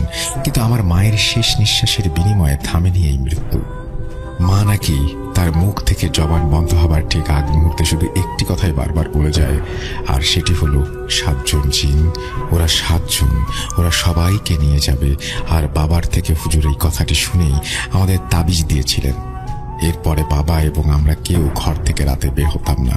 কিন্তু ঠিক পরের দিনই আমার এক শহীদ নামে চাচাতো ভাই আমার মায়ের মতন করে মারা যায়। এতে পুরো বাড়ির সবাই, আশেপাশের সবাই ভীতস্ত হয়ে পড়ে। এরপরে আমার মামি অনেকের বারণ উপেক্ষা করে আমাদের দেখতে আসে, কিন্তু আশ্চর্যজনকভাবে আমার মামি 3 দিন পরে মারা যায়। এরপরে এক চাচাতো ভাইয়ের বউ, তার 3টি ছোট বাচ্চা, যার মধ্যে একজন আমার থেকে 1 বছরের ছোট ছিল। এরপরে নূরজাহান নামে এক চাচাতো বোন ঠিক একইভাবে মারা যায়। এরপরে ঘটে গা শিউরে ওঠার মতো ঘটনা। চাচাতো বোন মারা যাওয়ার পরে আসর নামাজ বাদ তার জানাজা দেয়া হয়, কিন্তু আমাদের সেই হুজুর জানাজা দেওয়ার পরেই তিনিও তার পরের দিনই মারা গেলেন। এরপরে 6 দিনে 4 জন মারা যায়। কে কখন মৃত্যুর দেখা পাবে প্রতিটা মুহূর্ত কাটতে লাগলো আতঙ্কে। এরপর মাগরিবের আগেই সবাই যে যার ঘরে চলে যেত। এরপরে এটির একটা বিহিত করার জন্য সবাই মিলে একজন হুজুর খুঁজছিল, কিন্তু এমন কিছু শোনার পরে কেউই আসতে রাজি হচ্ছিল না। এরপরে অনেক খুঁজে বড় একজন আলেম বাড়িতে নিয়ে আসা হয়, কিন্তু সে বাড়িতে প্রবেশ করার সাথে সাথেই বলে দিলেন এই কাজ তার পক্ষে করা অসম্ভব এবং সে 3 দিন পরে আরো 3 জন নিয়ে আসবেন এর বিহিত করার জন্য বললেন। আর এই 3 দিন কেউ মাছ, মাংস, এমনকি বাগার দেওয়ার মতো কোনো তরকারিও রান্না করতে পারবে না এই বাড়িতে। আর ঠিক যতদিন এমন থাকবে ততদিন শুধু করলা, লাউ, দুধ খেতে হবে। এটি টানা 27 দিন করতে হয়েছে। 3 দিন পরে যে হুজুর 3 জন ফকির নিয়ে আসেন, এর মধ্যে ফকির যে ছিলেন তার নাম ছিল হাশেম ফকির। তিনি বাড়িতে ঢুকেই আমাদের বললেন যে অনেক দেরি করে ফেলেছেন, যাই হোক তবে এর বিহিত করেই ছাড়ব ইনশাআল্লাহ। এরপরে শুরু হয় তার কার্যক্রম। সন্ধ্যার পরেই বাড়ির উঠোনের মাঝখানে বড় গর্ত করে আগুন জ্বালিয়ে দিতেন এবং 2 থেকে 3 কেজি শুকনো মরিচ পোড়াতেন। কিন্তু আশ্চর্যের বিষয় হলো এতে মরিচ পোড়ানোর কোনো গন্ধই হতো না। আর একই কাজের সময় বাড়ির কেউ ঘর থেকে বের হতে পারত না এবং সব মহিলাদের মাথায় কাপড় দেওয়া ছিল বাধ্যতামূলক। এরকম চলতে থাকে 7 দিন। এর মাঝে 3য় দিনের সময় বড় ফকির তার একজন সঙ্গীর ওপরে সেই 7 জন জিনের সর্দারকে হাজির করেন। অনেক তর্ক বিতর্ক জেরা করা হয়। তারপর কথাটা ছিল এরকম, তোরা কারা, কোথা থেকে এসেছিস, কতজন এসেছিস, এর জান নিচ্ছিস, আমরা পূর্ব নদী থেকে এসেছি, আমরা 7 জন, আমাদের চালান করা হয়েছে, 21টা যান না নিয়ে যাব না। অনেক হয়েছে, এবার অন্যদিকে যা, আমি থাকতে আর কোনো যান যাবে না। এরপর তার সঙ্গী অবচেতন হয়ে যায় এবং তার পরের দিন প্রতি রাতে একইভাবে আগুন ধরিয়ে 1 থেকে 2 কেজি করে শুকনো মরিচ পোড়ানো হতো। কিন্তু ফকিরদের মরিচ পুরানো আর সারা বাড়ি মহড়া দেয়া শেষ মুহূর্তে মনে হতো কেউ সারা বাড়ি দিয়ে শুকনো গাছপালা টেনে হিঁচড়ে নিয়ে যাচ্ছে। গরুর দল বেঁধে বাড়ির মধ্যে দৌড়ানো, ঘরের পেছনে বাঁশ গাছ দুমড়ে মুচড়ে ভেঙে ফেলেছে। 6 দিন 2 রাতের সময় আমাদের ঘরের পেছনে মুরগি ঘরের পাশে হাসিম ফকির ও তার স্ত্রী এবং সেই আলেম দৌড়ে আসলেন আর কেউ একজনের সাথে খুব তর্কে জড়িয়ে পড়লেন। জেরাটি ছিল এমন, তুই একটা জানও নিতে পারবি না, তোর এখনই যেতে হবে। তখন জিন বলছে যে এই ঘরের একটাকে প্রথমে নিয়েছি, আর একটাকে নিয়ে যাই, আর একটু আগুন নিয়ে এসেছিলাম, তাই তখন দেখা পাইনি। দাঁড়া, জানের বদলে তাহলে জান দিচ্ছি।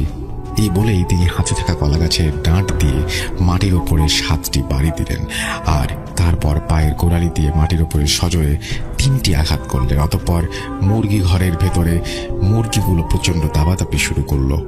এরপরে পুরো বাড়ি নিস্তেজ হয়ে যায়। পরের দিন সকালে দাদু মুরগির ঘর খুলে দেখেন 47টি মুরগি মরে পড়ে আছে। এরপরে ফকির ও আলেম আসেন আর ইনশাল্লাহ আমরা বিপদ মুক্ত হই। অতঃপর দাদু বললেন তিনি নাকি আমাকে ঘরে আনার সময় দেখেন যে অনেক লম্বা 7 জন খালাকে পানির ওপর দিয়ে পশ্চিম পাশ দিয়ে বাড়ির দিকে নিয়ে আসছে, যার কারণে দাদু তাড়াহুড়া করে দরজা বন্ধ করে নাতির কাছে আগুন ছিল তাই নাগালে পান এবং সেটা নিয়ে আসেন। কিন্তু ওকেই যেতে হয়েছিল। জানের বদলে জান, আপনার কাছে আমার নাতি বেশি নাকি মুরগি বেশি? আমি রাকিব, কুড়িগ্রাম জেলার রৌমারী উপজেলা থেকে বলছি। আমি ভূত FM এর একজন নিয়মিত শ্রোতা ছিলাম। 2016 সাল থেকে আমি ভূত FM শুনতাম। যাই হোক, মাঝখানে ভূত FM বন্ধ হয়ে যায়, কিন্তু অনেক অনেক ধন্যবাদ আপনাকে যে ভূত.com চালু করার জন্য। বেস্ট অফ লাক, সবসময় আপনাদের পাশে আছি। যাই হোক, বেশি কথা না বলে আমি আমার ঘটনায় চলে যাই। ঘটনাটা ঘটে আমার নিজের চাচাতো ভাইয়ের সাথে। ঘটনার সময়কাল 2015। রাসেল ভাই, তার আগে আমি আমাদের ঘটনার জায়গাসমূহের বর্ণনা দেই যাতে লিসেনারদের পরে বুঝতে সুবিধা হয়। ঘটনাটা ঘটে হলো আমাদের গ্রামের পাশের একটা গ্রামে। আমরা যে স্কুলে পড়াশোনা করতাম সেই স্কুলটা ছিল আমাদের গ্রাম থেকে একটা গ্রাম পরেই, মানে আমাদের গ্রামের পর মাঝখানে একটা গ্রাম পড়ে, তারপরে আমাদের স্কুল।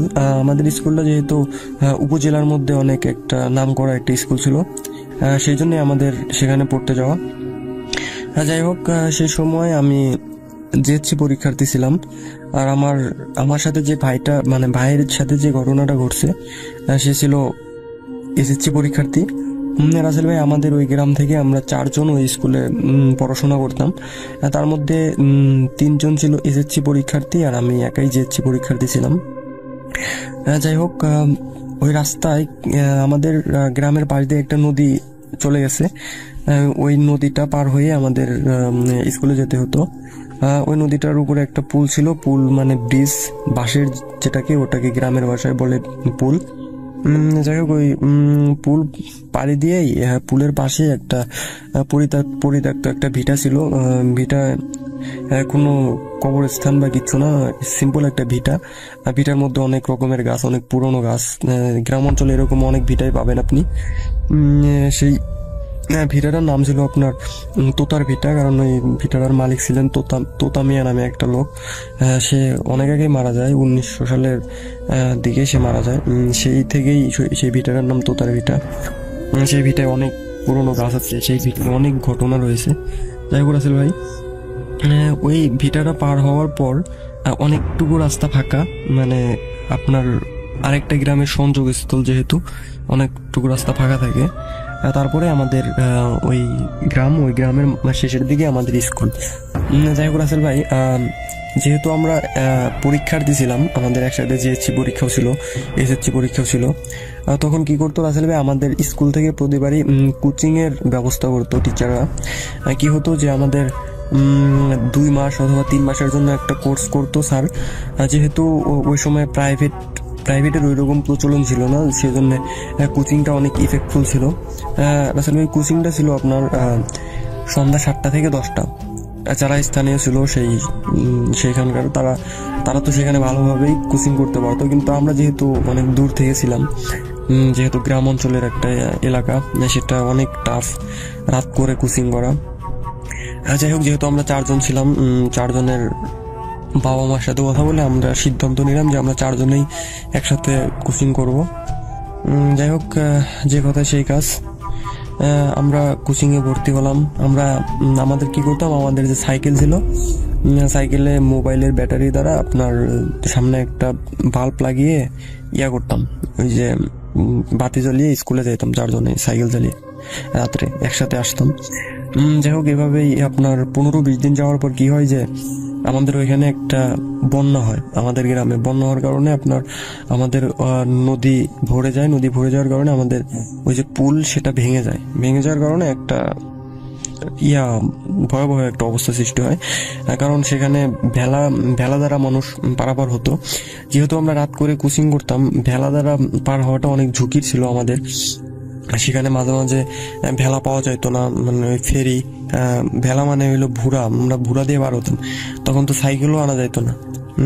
আমাদের গ্রাম থেকে আমাদের স্কুলে যেতে সময় লাগতো আপনার 30 মিনিটের মতো। আমাদের কোচিং ছুটি দিত 10টায়। যাই হোক, আমাদের যখন বন্যাটা আসলো, তখন আমার বাড়ি থেকে আমাদের স্কুলের যে দপ্তরের বাসা ছিল সেইখানে আমাকে লজিং রাখা হলো। সেখান থেকে আমি কোচিং করতাম। কিন্তু আমাদের যে 3 ভাইরা ছিল, মানে আমাদের এলাকার, আমার নিজের চাচাতো ভাই আর 2 জন এলাকার, তারা যেহেতু 3 জন অনেক বড়ই ছিল এসএসসি পরীক্ষার্থী, তারা সিদ্ধান্ত নিল যে তারা একসাথে বাড়ি থেকে কোচিং করবে। যে কথা সেই কাজ, তারা তখন কোচিং করতো, তখন তারা সাইকেল নিয়ে আসতো না, তখন তারা হেঁটে হেঁটেই ভেলা পার হয়ে আবার স্কুলে কোচিং করতো। রাত 10টার সময় যাইতো। আর আসলে একটা কথা বলে রাখি যে আমাদের যে গ্রাম আর আমাদের গ্রামে যাওয়ার মাঝখানে যে একটা গ্রাম, সেই গ্রাম এতই প্রত্যন্ত একটা গ্রাম যে আপনার সেই এলাকায় বিদ্যুতের সংযোগ পৌঁছায় আপনার 2020 সালে। তার আগে কোনো বিদ্যুৎ ছিল না সেখানে। মানুষজন সোলার সংযোগের সাহায্যে সোলার সংযোগ ব্যবহার করতো। তাও প্রত্যেক মানুষের বাসায় ছিল না, হাতে কোনো 2-1 জনের, আর সবাই দোয়াত হারিকেন ব্যবহার করতো। যাই হোক রাসেল ভাই, ঘটনাটা ঘটে হলো এরকমই একটা রাত্রে। ঘটনাটা ঘটে হলো যে আমার ওই ভাইয়ের সাথে আর তার সাথে আরেকজন ছেলের সাথে, তাদের 3 জনের মধ্যে একজন সেদিন কোচিংয়ে আসে নাই কোনো একটা কারণে, সেই জন্য তাদের 2 জনকেই কোচিংয়ে আসতে হয়। যখন তারা 2 জন কোচিং শেষে বাসায় যাওয়ার সময় আপনার ওই তোতার ভিটার ওই জায়গায় যায় রাসেল ভাই। তখন ওই জায়গায় তারা লক্ষ্য করে যে তোতার ভিটার পাশেই, মানে ওই জায়গায় তাদের ভেলার জন্য অপেক্ষা করতে হয়। যেহেতু ওই জায়গাটা অনেক ভয়ানক একটা জায়গা, তারা যখন সেখানে গিয়ে পৌঁছায়, তারা দেখতে পায় যে সেখানে কোনো নৌকা নেই। হ্যাঁ আসলে ভাই, সেখানে কোনো ভেলা বা ফেরি কিচ্ছু নেই। তারা অনেক ঘাবড়ে যায় মানে যে এত রাত্রে, মানে গ্রামে রাত 10টা 10:30 মানে কিন্তু অনেক রাত। মানুষ 8টা-9টার সময় গ্রামে ঘুমিয়ে পড়ে। যাই হোক, সেখানে তারা যখনই গিয়ে দেখে যে ভেলা নাই, তারা তো মানে অনেক ভয় পায়। মানে একটা জিনিস কি যে সেখানে অনেক ভয়ঙ্কর একটা জায়গা, সেখানে তোতার ভিটার, সেখানে এত রাত্রে তারা ভেলা পাচ্ছে না। যাই হোক, তারা একটু পরেই তারা উদ্বোধন করে যে পাশে একটা মানে কাফন মোড়ানো একটা লাশ। মানে লাশটা দেখে তারা রীতিমতো মানে এতটা ভয় পায় যে তারা মানে চিল্লাবে যে অথবা দৌড়াবে, তার কোনো ভাষাই তারা খুঁজে পায় না, এরকম একটা অবস্থা। যাই হোক রাসেল ভাই, তারা সেই মুহূর্তে লক্ষ্য করে যে ফিরে এসে তাদেরকে ডাকছে যে মামা চলেন পার করে দিই। হ্যাঁ, এরকম একটা অবস্থা। কিন্তু তারা এখনই লক্ষ্য করলো যে তাদের ওই কোনো ফেরি ছিল না। যদি ফেরি থাকতো, মানে ফেরি যদি আসতো, তাহলে তারা তো অবশ্যই দেখতো, কারণ সেই সময় শীতকালও ছিল না যে কুয়াশার জন্য দেখা যাবে না।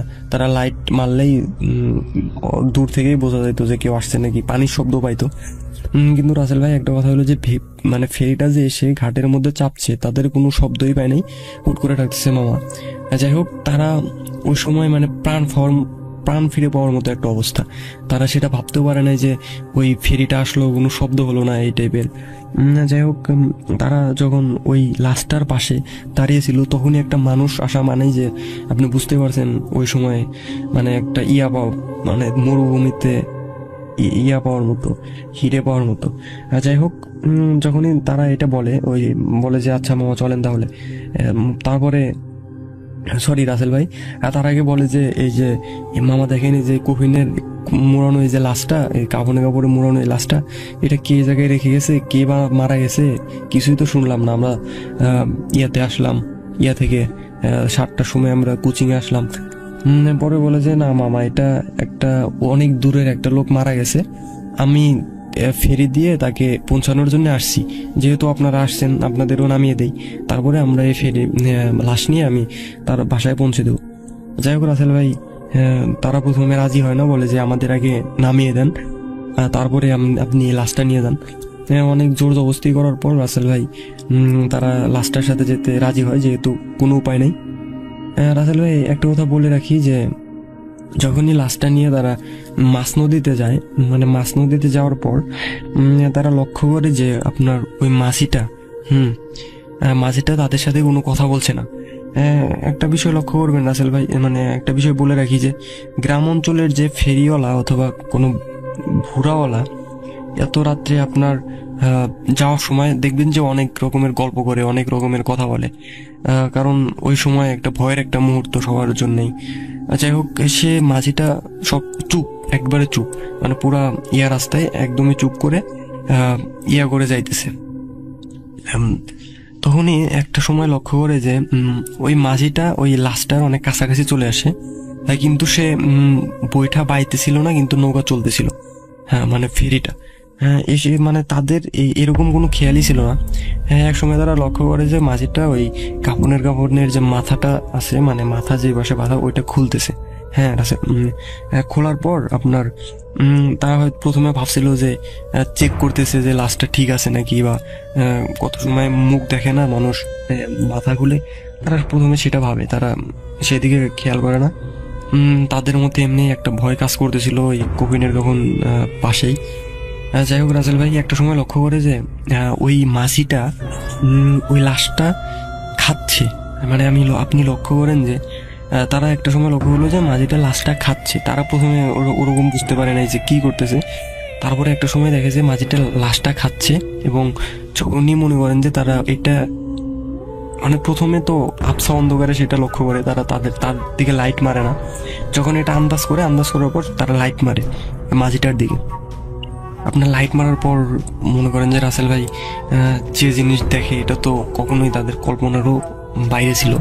যাই হোক, তারা দেখে যে মাঝিটা মনে করেন যে মুখ দিয়ে রক্ত লাল, আর তাদের মুখের আপনাদের যে দাঁতের দুই সাইডে দুইটা দাঁত আছে না, মানে চোক্কা দাঁত আমরা যেটাকে বলি, সেই দুটা দাঁত দিয়ে সে মাংস ছিঁড়ে খাচ্ছে।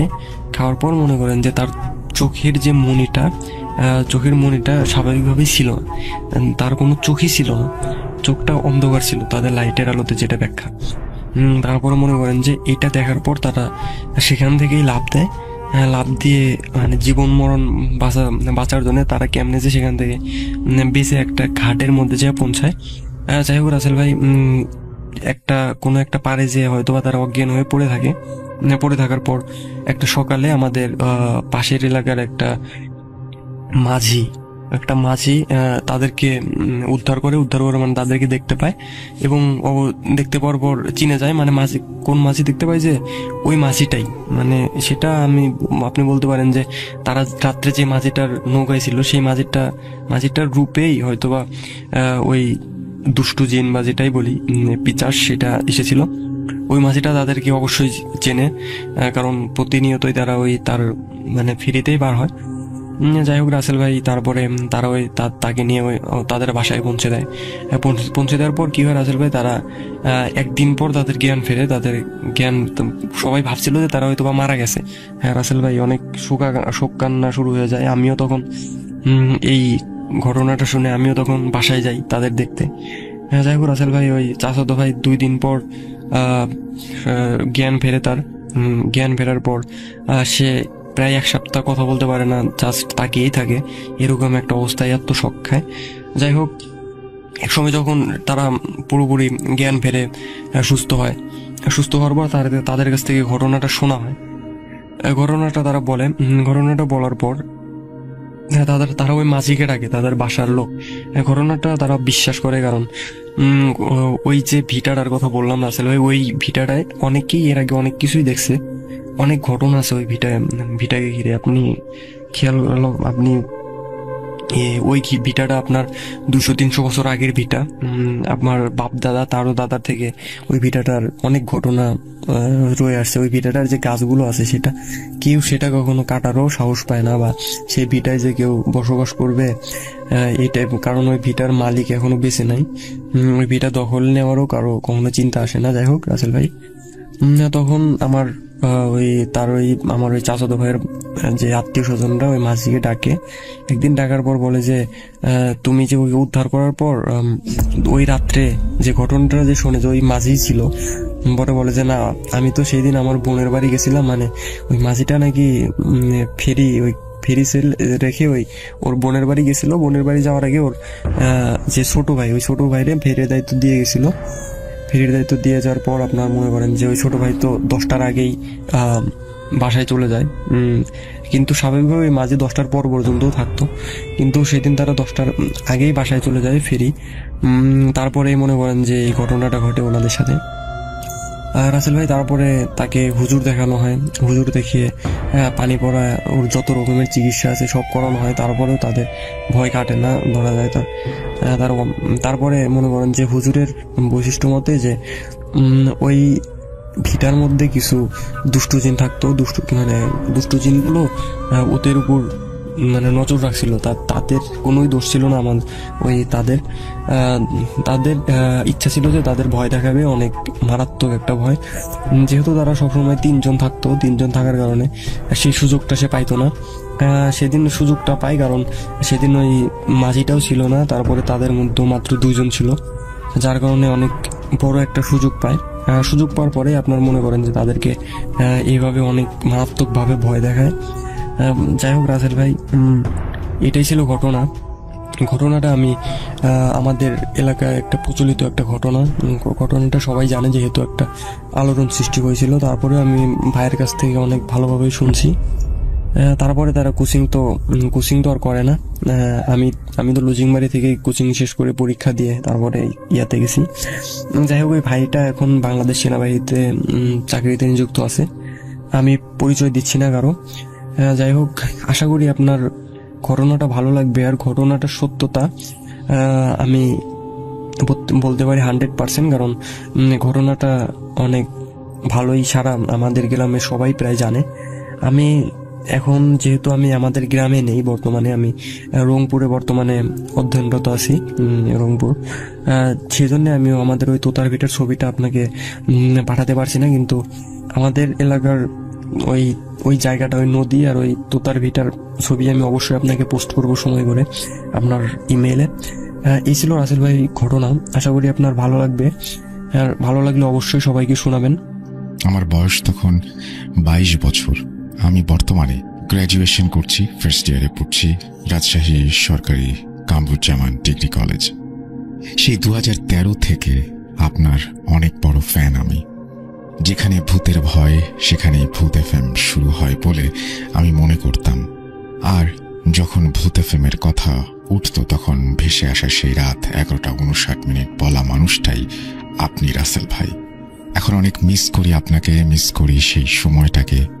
যখন শুনলাম শোটা বন্ধ হয়ে গেল, মনে মনে অনেক কষ্ট পেয়েছিলাম। যাই হোক, আমি আনন্দিত যে আপনি আপনার নতুন শো শুরু করেছেন।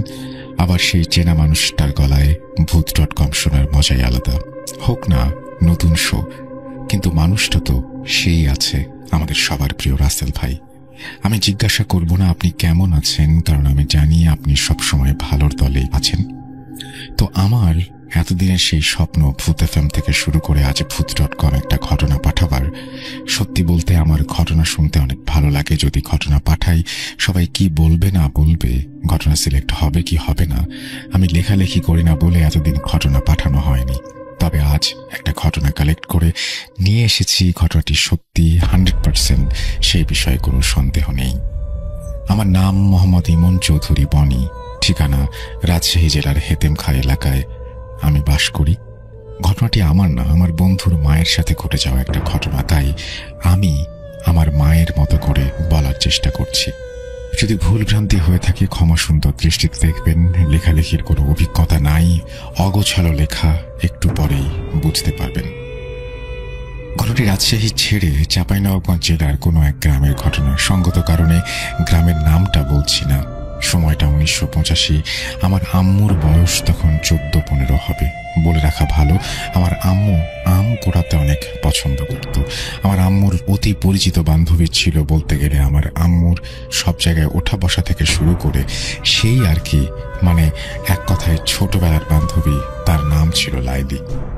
ঘটনাটা মূলত লাইলিকে নিয়ে। রাসেল ভাই, এই সময়টা ছিল বৈশাখের সময় গ্রামে, কিন্তু এই সময় অনেক মজা লেগেই থাকে।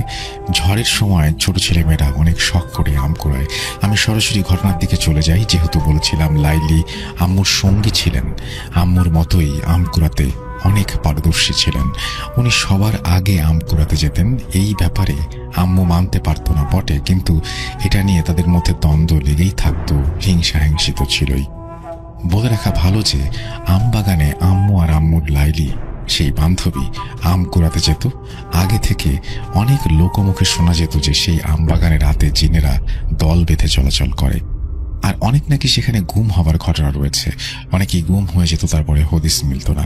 আম্মুরা এই সমস্ত বিশ্বাস তো দূরের কথা, এইগুলো নিয়ে ভাবতেও না, ভয়ও পেত না, যেহেতু ছোট, বয়সের মজাটাই আলাদা। এবং লাইলি আম্মুর মধ্যে আম কুড়ানো নিয়ে অনেক রেষারেষি।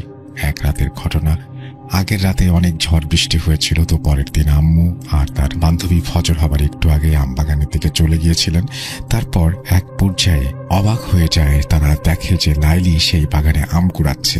প্রতিদিনের মতো সে তার বাবার চাদর গায়ে দিয়ে আম কুড়াতে এসেছিল। আম্মু তাকে আওয়াজ দেয়, বলে তুই সবসময় আমার আগে চলে আসিস। আম্মু কিছু কম আম পেয়েছিল, এই নিয়ে আম্মু অনেক অভিমান করেছিল সেদিন। সে লাইলিকে এক পর্যায়ে জিজ্ঞেস করে, লাইলি তুই কয়টা আম পেয়েছিস দেখা। কিন্তু লাইলি কোনো উত্তর দিচ্ছিলেন না। আম্মু আবার জিজ্ঞাসা করেন, তুই তো অনেক আম কুড়িয়েছিস, আমাকে কিছু দে, আমি একটাও পাইনি। এক পর্যায়ে আম্মু চিন্তা করে যে তাকে জড়িয়ে ধরে কিছু আম নেবে। রাসেল ভাই, আমার আম্মু এক পর্যায়ে তাকে জড়িয়ে ধরে এবং ধস্তাধস্তি শুরু হয়। আম্মুর জেদ কাজ করে, আমগুলো দেখেই এইভাবে জোড়াজুড়ি শুরু করে। এক পর্যায়ে আম্মু যখন তাকে ধরতে যাচ্ছিল, হঠাৎ সে চোখের নিমেষেই হাওয়ায় মিশে যায়। মানে একটা জলজ্যান্ত মানুষ হঠাৎ করে গায়েব হয়ে যায়। স্বাভাবিকভাবেই এটা একটা অবাক করা বিষয়। তো আম্মুর মধ্যে তখন ভয় কাজ করে। সে দৌড়ে বাসায় চলে আসে এবং কাউকে না জানিয়ে শুয়ে পড়ে। পরদিন সকালে সেই লাইলির বাসায় যায় আম্মু, এবং আম্মু জিজ্ঞেস করে, তুই কাল রাতে আম কুড়াতে গিয়েছিলি? সে বলে শারীরিকভাবে সে অসুস্থ, সেই জন্য সে আম কুড়াতে যেতে পারেনি। এরপর আম্মু অস্বাভাবিক জ্বর আসে। ধীরে ধীরে অসুস্থতা বাড়তে থাকে এবং বাড়িতে আমার নানা নানু সবাই আম্মুকে নিয়ে বেশ চিন্তিত হয়ে পড়ে। তারপর নানারা সবকিছু তার কাছ থেকে শুনে একটা পর্যায়ে এবং কবিরাজ নিয়ে আসে। এলাকায় তাকে কুঁজো কবিরাজ বলে সবাই চেনে এবং তাকেই নিয়ে আসা হয়। সমস্ত ঘটনা তাকে জানানো হয়। কবিরাজ কাছে এসে আম্মুকে অনেক কিছুই বলেন এবং তার অসুস্থতার কারণ, কেন এরকম হয়েছে, এই সমস্ত জিজ্ঞেস করতেই তিনি নিশ্চুপ হয়ে যান এবং বিস্তারিতভাবে কবিরাজ একসময় জানান তার জিন হাজির করার মাধ্যমে। এবং বলে রাখা ভালো, আম্মুর শরীরে প্রচুর জ্বর ছিল, ঠিকমতো আম্মু খেতে পারছিল না, কথাও বলতে পারছিল না। এরপর কবিরাজ তার জিন দ্বারা জানতে পারে যে আম্মু যখন তার প্রিয় বান্ধবী লাইলি ভেবে তার সাথে জোড়াজুড়ি করছিল, ধস্তাধস্তি করছিল, সেটি আর কেউ নয়, সেটি ছিল একটি জিন। এবং জিনটা তাকে যত এড়িয়ে যাচ্ছিল, ততই আম্মু জিনটাকে জোরে চেপে ধরতে যাচ্ছিল। তাতেই এক পর্যায়ে জিনটা বিরক্ত হয়ে চলে যায়। এরপর আম্মু দৌড়ে বাসায় ফেরার সময় সেই জিনের সাথে চলাচল করা কিছু জিন আম্মুর পিছু নিয়েছিল। যেহেতু ফজরের আজান দিয়ে দেয় এবং তারা কোনো ক্ষতি করতে পারে না, তারা আম্মুর শরীরে প্রবেশ করে এবং আম্মু এত অসুস্থ হয়ে পড়ে। রিচুয়াল দ্বারা সেই জিনগুলোকে হাজির করা হয়। যখন কবিরাজ আম্মুর দেহে থাকা জিনগুলোকে হাজির করে, তখন নানি বাসার সবাই দেখতে পায় এক অস্বাভাবিক চিত্র। যেহেতু আগেই বলেছিলাম আম্মু কথা বলতে পারছিলেন না, কিন্তু তার চোখ লাল হয়ে যায় এবং এক পর্যায়ে ভিন্ন ভিন্ন গলায়, যেমন ছেলে মেয়ে কখনো এক এক রকম গলায় সে কথা বলতে শুরু করে এবং তাদেরকে বলে আম্মুকে ছেড়ে দেওয়ার জন্য কবিরাজ আবার তাদের একটা সুযোগ দেন। জিনগুলো আম্মুকে ছেড়ে যাওয়ার জন্য বা ত্যাগ করার জন্য কিছুতেই রাজি ছিল না। কিছু মন্ত্র টানা করে সে ঝাড়ফুঁক দিয়ে কিছুতেই যখন লাভ হচ্ছিল না, তখন কবিরাজ জানতে পারে যে আমাদের ঘরে একটা জান দিতে হবে। আমরা কারণ জানতে চাইলে কবিরাজ জানান যে এদিকে যখন ঝাড়ফুঁক চলছে তখন জিনদের দিক থেকেও তারা প্রতিরোধ করছে, যার কারণে কাজ হচ্ছিল না। এবং আম্মুর কাছে নাকি মোট 6টা জিন আছে। কবিরাজ বলে তাদের মধ্যে 4টা মুসলিম, 2টা হিন্দু, যার মধ্যে 5 জন পুরুষ এবং 1 জন মহিলা। এবং তারা আম্মুকে তাদের রাজ্যে নিয়ে যেতে চায়। আম্মু নাকি অনেক সাহসী এবং শক্তিশালী, যার জন্য সেখানে নিয়ে আম্মুকে দিয়ে তারা তাদের খেদমতে রাখতে চায়। আরও বলে আমি তাদেরকে বিভিন্নভাবে রাজি করানোর চেষ্টা করেছি, কিন্তু তারা কোনোভাবেই রাজি হচ্ছে না। এই বলে কবিরাজ চলে যায়। নানুরা চিন্তায় পড়ে যায়। পুরো এলাকায় খবর ছড়িয়ে পড়ে, কি হবে কিছুই ভেবে পাচ্ছে না কেউ। আম্মু রীতিমতো সুস্থ হচ্ছিল আবার অসুস্থ হচ্ছিল, এরকম একটা অবস্থা। একদিন সকালবেলা বাসায় আমার আম্মুর দূরের এক বান্ধবীর আগমন হয়। বলে রাখি আম্মুর 3 বান্ধবী ছিল, লাইলি, তিশা এবং আম্মু। ছোটবেলা থেকেই তারা এক গ্রামে মানুষ। তিশা যে ছিল তার পড়াশোনার জন্য গ্রাম ছেড়ে চলে যেতে হয়েছিল। সঙ্গত কারণে আমি সেই জায়গার নাম বলছি না যে কোথায় তিশা ছিলেন। তিশা কিন্তু আম্মুর রোজ খোঁজ খবর রাখতেন এবং তাদেরকে সবকিছু খুলে বলে। তখন তিশা আন্টি আম্মুর এবং আব্বুর দূরের এক হুজুরের কাছে খবর নেন এবং অনেক বড় পীর তিনি, এবং তিনি সেই অঞ্চলে একটা দরগায় থাকেন। সেই দুষ্টু জিন পরীর আসর থেকে মানুষকে তিনি ছাড়াতে পারেন এবং নানাদেরকে এই ব্যাপারে তিশা সবকিছুই জানান। এবং সেই পীরের কথা বলতে থাকেন। সেই পীর 4 দিন পরে আসবেন এবং তাকে নিয়ে আসার ব্যবস্থা করা হবে। এর মধ্যে 2 দিনের দিন সকালবেলা আম্মুকে হঠাৎ বাসায় পাওয়া যাচ্ছে না। গ্রামের সবাই মিলে খোঁজাখুঁজি করার পর আম্মুকে যখন পাওয়া যাচ্ছিল না, পরে এলাকার একজন খবর দেয় আম বাগানে কোনো এক আম গাছের নিচে বসে আম্মু নাকি আম খাচ্ছিল। নানুরা সবাই মিলে গিয়ে দেখে সেই দৃশ্য, গাছের নিচে বসে আম খাচ্ছে। পরে আম্মুকে সবাই নানুদের বাসায় নিয়ে আসে। সবার ভাষ্যমতে আম্মুকে নাকি আনাই যাচ্ছিল না 4-5 জন মিলে। এভাবে নানুরা দোয়া দুরুদ যা কিছু জানতো সবকিছু পড়ে যায় এবং আম্মু একটা পর্যায়ে স্বাভাবিক হয় এবং সবাই ঘুমিয়ে পড়ে। তারপরে আম্মুকে প্রশ্ন করা হয় কি হয়েছিল, কোথায় গিয়েছিলে। যখন ঘুম থেকে ওঠার পরে জিজ্ঞেস করা হয়, আম্মু শুধুমাত্র একটা কথাই বলতে পারে যে লাইলি অর্থাৎ তার বান্ধবী আম কুড়াবে বলে নাকি তাকে ডেকে নিয়ে গেছে। এরপর নানুরা ঠিক করে বাসায় তালা বন্ধ করে রাখবে আম্মুকে, কোনো এক রুমে তাকে বন্দি করে রাখা হয়। এবং কুজো কবিরাজ কিছু জিনকে রেখেছিল আমাদের বাসার চারপাশে পাহারা দেবার জন্য। নানুরা যখন রাতে কোনো সময় বাইরে যেত তখন দেখতে পেত আগুনের গোলা আমাদের বাসার চারপাশে ঘোরাফেরা করছে। আসল ঘটনা এখান থেকে শুরু। আমি আমার আম্মুর মুখে শুনেছি, রীতিমতো অবাক হয়েছি। এবং ফজরের সময় নানুর ভাষ্যমতে 4টায় সেই হুজুর পীরকে নিয়ে তিশার আব্বু হাজির হন। আমরা সবাই তাকে বসতে দিই। পীর সাহেব প্রথমে আমার আম্মুকে ডেকে আনতে বলেন। এক পর্যায়ে তিনি নানুদের উঠোনে একটি গোল বৃত্ত আঁকেন এবং তিনি বৃত্তের মধ্যে তার সমস্ত সরঞ্জাম রাখেন। তার মধ্যে ছিল একটি পানি ভর্তি কাঁসার গ্লাস, তার মধ্যে একটি তামার কয়েন রাখা হয়েছিল। একটা অবাক করা বিষয় হলো, সামনে নানুরা সবাই দেখতে পায় পানি ভর্তি গ্লাস, যেখানে কয়েন ভাসমান, ডুবছিল না, ভেসেই ছিল। এবং সেই একটা মাঝামাঝি অবস্থানে একসময় সেই কয়েনটি চলে আসে। আম্মুকে আনা হয় যথারীতি সেই হুজুর এবং আম্মু দুজনে বৃত্তের মধ্যে অবস্থান করে। এবার হুজুর সেই জিনগুলোকে আম্মুর দেহে হাজির করায় এবং কিছু পানি আম্মুর গায়ে ছিটিয়ে দেয়। তারপর আম্মু সেই আগের মতো লাল চোখ হয়ে আসে তার, এবং আম্মু কখনো পুরুষ কখনো নারী মিশ্রিত কণ্ঠে কথা বলতে শুরু করে। হুজুর অর্থাৎ পীর সাহেব সেই জিনগুলোকে বলে এই পানিতে থাকা তামার কয়েনটা ধরে তুলতে, কিন্তু জিনগুলো কিছুতেই রাজি হচ্ছিল না। পরে হুজুর তার কাছে থাকা কিছু পানি দ্বারা আমার আম্মুর শরীরে ছিটিয়ে দেয় এবং পরে আম্মুর চোখ আবারও লাল হয়ে যায় এবং সেই বৃত্তের মধ্যেই যা হবার হচ্ছিল। এভাবে হুজুর পীর চেষ্টা চালিয়ে যেতে থাকেন। জিনগুলো কিছুতেই হুজুরের কথা শুনছিল না। এভাবে সকাল পেরিয়ে বিকেল হয়ে যায়। সন্ধ্যার আগ মুহূর্তে আম্মুর দেহে থাকা জিনগুলো মুখ খোলে এবং তারা কি বলে সেটা আমরা একটু শুনি। আমি আগেই বলেছিলাম 6টি জিন ছিল এবং তার মধ্যে একটি মেয়ে জিন ছিল। মেয়ের গলায় বলে, সেই মেয়েটি বলে যে আমি তাকে দেখে শুনে রেখেছি 2 মাস থেকে, আমরা তাকে খুব ভালোবাসি, পছন্দ করি। আমার 5 ছেলের মধ্যে বড় ছেলের সাথে তার বিয়ে দিতে চাই। আমি আমার বড় ছেলের জন্যই তাকে পছন্দ করেছি। আপনি এই মেয়ে আমাদের হাতে তুলে দিন, আমি তাকে আমার রাজ্যে নিয়ে সুখে শান্তিতে রাখবো। পরে বড় ছেলের পছন্দ হয় এবং আমি আমার মত বদলাই। আমি তাকে আমাদের রাজ্যের কবিরাজ বানাবো এবং খেদমত করার জন্য, কিন্তু আমার বড় ছেলের পছন্দ না হয় আমি সিদ্ধান্ত পরিবর্তন করেছি। এরপরে হুজুর পীর বলে, আমি ওকে তোদের হাতে তুলে দেব না।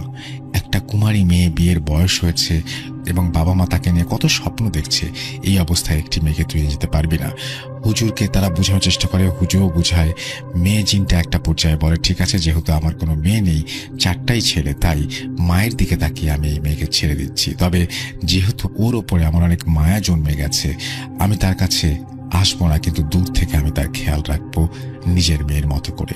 এরপর অস্বাভাবিকভাবে আম্মু মাটিতে লুটিয়ে পড়ে। পরে নানুরা হুজুরের পরামর্শে তাকে ঘিরে নিয়ে যায়। কিছু ঝাড়ফুঁক তাবিজ দিয়ে তাকে পরিয়ে রাখা হয় এবং অবাক করা বিষয় হলো, সেই পাত্রে থাকা তামার কয়েনটা পানিতে ডুবে যায়। যেই কয়েন ভেসে থেকেছিল সেটা ডুবে গিয়ে এটাই প্রমাণ করে যে বিপদ কেটে গেছে। আজ 37টা বছর গেছে। আমার বন্ধু সে নাকি এখনো আমার আম্মুকে একা একা কারোর সাথে কথা বলতে দেখে। সে জিজ্ঞেস করে, আম্মু কার সাথে কথা বলছো? আম্মু কোনো উত্তর দেয় না। আশা করছি ঘটনাটি সবার ভালো লেগেছে। যদি ভালো লাগে অবশ্যই শেয়ার করবেন। Thank you very much. আমাদের এখানে বানানের অনেক ঝামেলা, যার কারণে পড়তে অনেক সময় সমস্যা হয়ে যায়। আমাদের এই অপারগতা ক্ষমা সুন্দর দৃষ্টিতে দেখবেন। আমরা চলে যাব আমাদের পরবর্তী ঘটনায়। আশা করছি পুরোটা সময় আমাদের সঙ্গে থাকবেন। আমি মোহাম্মদ আশিক ইকবাল চঞ্চল বলছি, সাতক্ষীরা থেকে। আমি বলে রাখা ভালো, আমি ভূত.com এর অনেক বড় একজন ফ্যান। 2015 থেকে আমি আপনাকে শুনছি।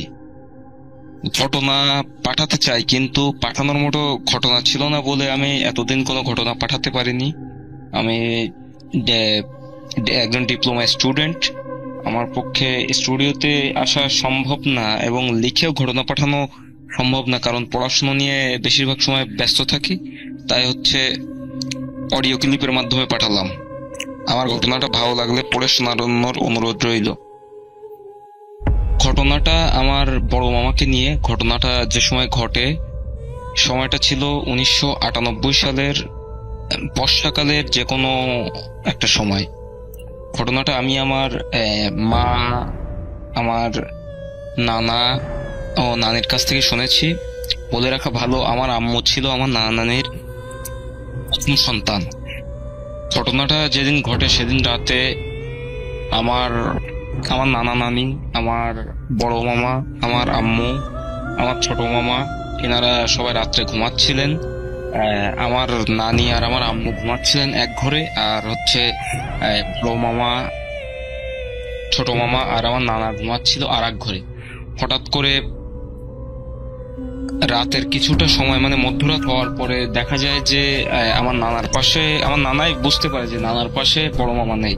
সেই সময় নানা ঘুম থেকে উঠে সবাইকে ডাকাডাকি করে। ডাকাডাকি করার পরে বড় মামাকে কোথাও খুঁজে পাওয়া যাচ্ছে না, কোথাও খুঁজে পাওয়া যায়। তারপরে অনেক জায়গায় খোঁজাখুঁজি করা হয়, খুঁজে পাওয়া যায় না। ফজরের আজানের পরে যে সময় সকাল হয়, সেই সময় বড় মামাকে পাওয়া যায় নদীর ধারে অজ্ঞান অবস্থায় পাওয়া যায়। নদীর ধার থেকে বড় মামাকে বাসায় এনে বড় মামার জ্ঞান ফেরানো হয় এবং বড় মামাকে জানানো হয়, মানে বড় মামাকে বলা হয় যে সে সারা রাত কোথায় ছিল, তা সে কিছুই বলতে পারে না। বলে রাখা ভালো, ঘটনাটা যে সময় ঘটে সেই সময় আমার বড় মামার বয়স ছিল 10 বছর। পরে আমার নানা নানি এলাকার মসজিদের ইমামের কাছে বড় মামাকে নিয়ে যায়। এবার ইমাম সাহেব আমার মামাকে দেখে বলেন যে এর উপরে খারাপ কিছু একটা আসর করেছে, আপনারা দয়া করে বড় একজন আলেমের ঠিকানা উনি দিয়ে দেন, সেই আলেমের কাছে যেতে। এইবার যেহেতু আমার নানা নানি যে গ্রামে থাকতেন, গ্রাম থেকে গ্রামের দূরত্ব একটু বেশি দূরে ছিল, তাই সেদিনকে আর যাওয়া সম্ভব হয়নি। তার 2 দিন পরে তারা আলেমের কাছে যান। তারা আলেমের কাছে যাওয়ার আগে এই 2 দিনের ভিতরে ঘটে যায় এক লোমহর্ষক ঘটনা, যার সম্মুখীন তারা কেউ যে ঘটনার সম্মুখীন মানুষ হতে চায় না, কিন্তু পরিস্থিতির বশবর্তী হয়ে যেতে হয়। সেদিন রাতে আবার সবাই একসাথে ঘুমিয়েছিল। ঘুমিয়ে থাকার পরে রাতে 1টার সময় আমার বড় মামাকে আবার খুঁজে পাওয়া যায় না। অনেক খোঁজাখুঁজি করা হয়, খুঁজে মোটে পাওয়াই যায় না। তারপরে সকাল হয়, সকাল হলে ইমাম সাহেবকে আনা হয়। ইমাম সাহেব বলেন কি যে তিনি যে আলেমের ঠিকানা দিয়েছিলেন সেই আলেমের সাথে যোগাযোগ করতে। তারপর আলেমকেও আনা হয়। আলেমকে আনলে আলেম তার এক জিনের মাধ্যমে বলেন যে বড় মামাকে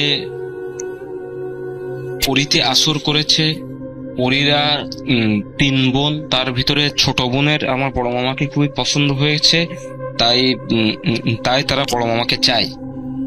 তখন আমার নানা নানি জানতে চান যে তারা তাদের সন্তান মানে বড় মামাকে কখন ফিরে পাবে। সে সময় আলেম তার জিনের মাধ্যমে জেনে বলেন যে আপাতত জিনেরা তাকে নিয়ে তাদের কাছে রাখবে না, তারা ঠিকই ফিরিয়ে দিবেন। এইভাবে হচ্ছে আপনার প্রায় 2 দিন কেটে যায়। 2 দিন কেটে যাওয়ার পরে বড় মামাকে আবার সেই অবস্থায় নদীর ধারে পাওয়া যায়। সেই সময় বড় মামা অজ্ঞান ছিল। তারপরে বড় মামার কাছে জিজ্ঞেস করা হয় যে সে কোথায় ছিল, কি বৃত্তান্ত, সে কিছুই বলতে পারে না। তারপরে আলেমের মাধ্যমে বাড়ি বন্ধ করে নেওয়া হয়। বাড়ি বন্ধ করার পরে হচ্ছে তারা আমার নানা নানিকে স্বপ্ন দেখায় যে তারা যদি তাদের বড় সন্তানকে পরীদের কাছে না দেয় তাহলে তাদের অনেক বড় ক্ষতি হয়ে যেতে পারে। এবার আমার নানা নানি পুনরায় আবার হচ্ছে আলেমের কাছে যান। যাওয়ার পরে আলেম বলেন কি যে আপনারা 5 ওয়াক্ত নামাজ কালাম পড়ুন আর আপনাদের বড় সন্তানকে যত দ্রুত সম্ভব মাদ্রাসায় সে ভর্তি করে দিয়ে আসেন, তাকে আরবি লাইনে পড়ান, দেন হচ্ছে আপনারা এই সমস্যা থেকে মুক্তি পেতে পারেন। আলহামদুলিল্লাহ রাসেল ভাই, তারপরে হচ্ছে আর কোনো সমস্যা আমার মামার সাথে হয়নি। এটাই ছিল ঘটনা। জানি না কিভাবে কি বলতে পেরেছি। যদি কোনো ভুল ত্রুটি হয়ে থাকে, আমার গুছিয়ে কথা বলার অভ্যেস আসলে নাই, যদি কোনো ভুল ত্রুটি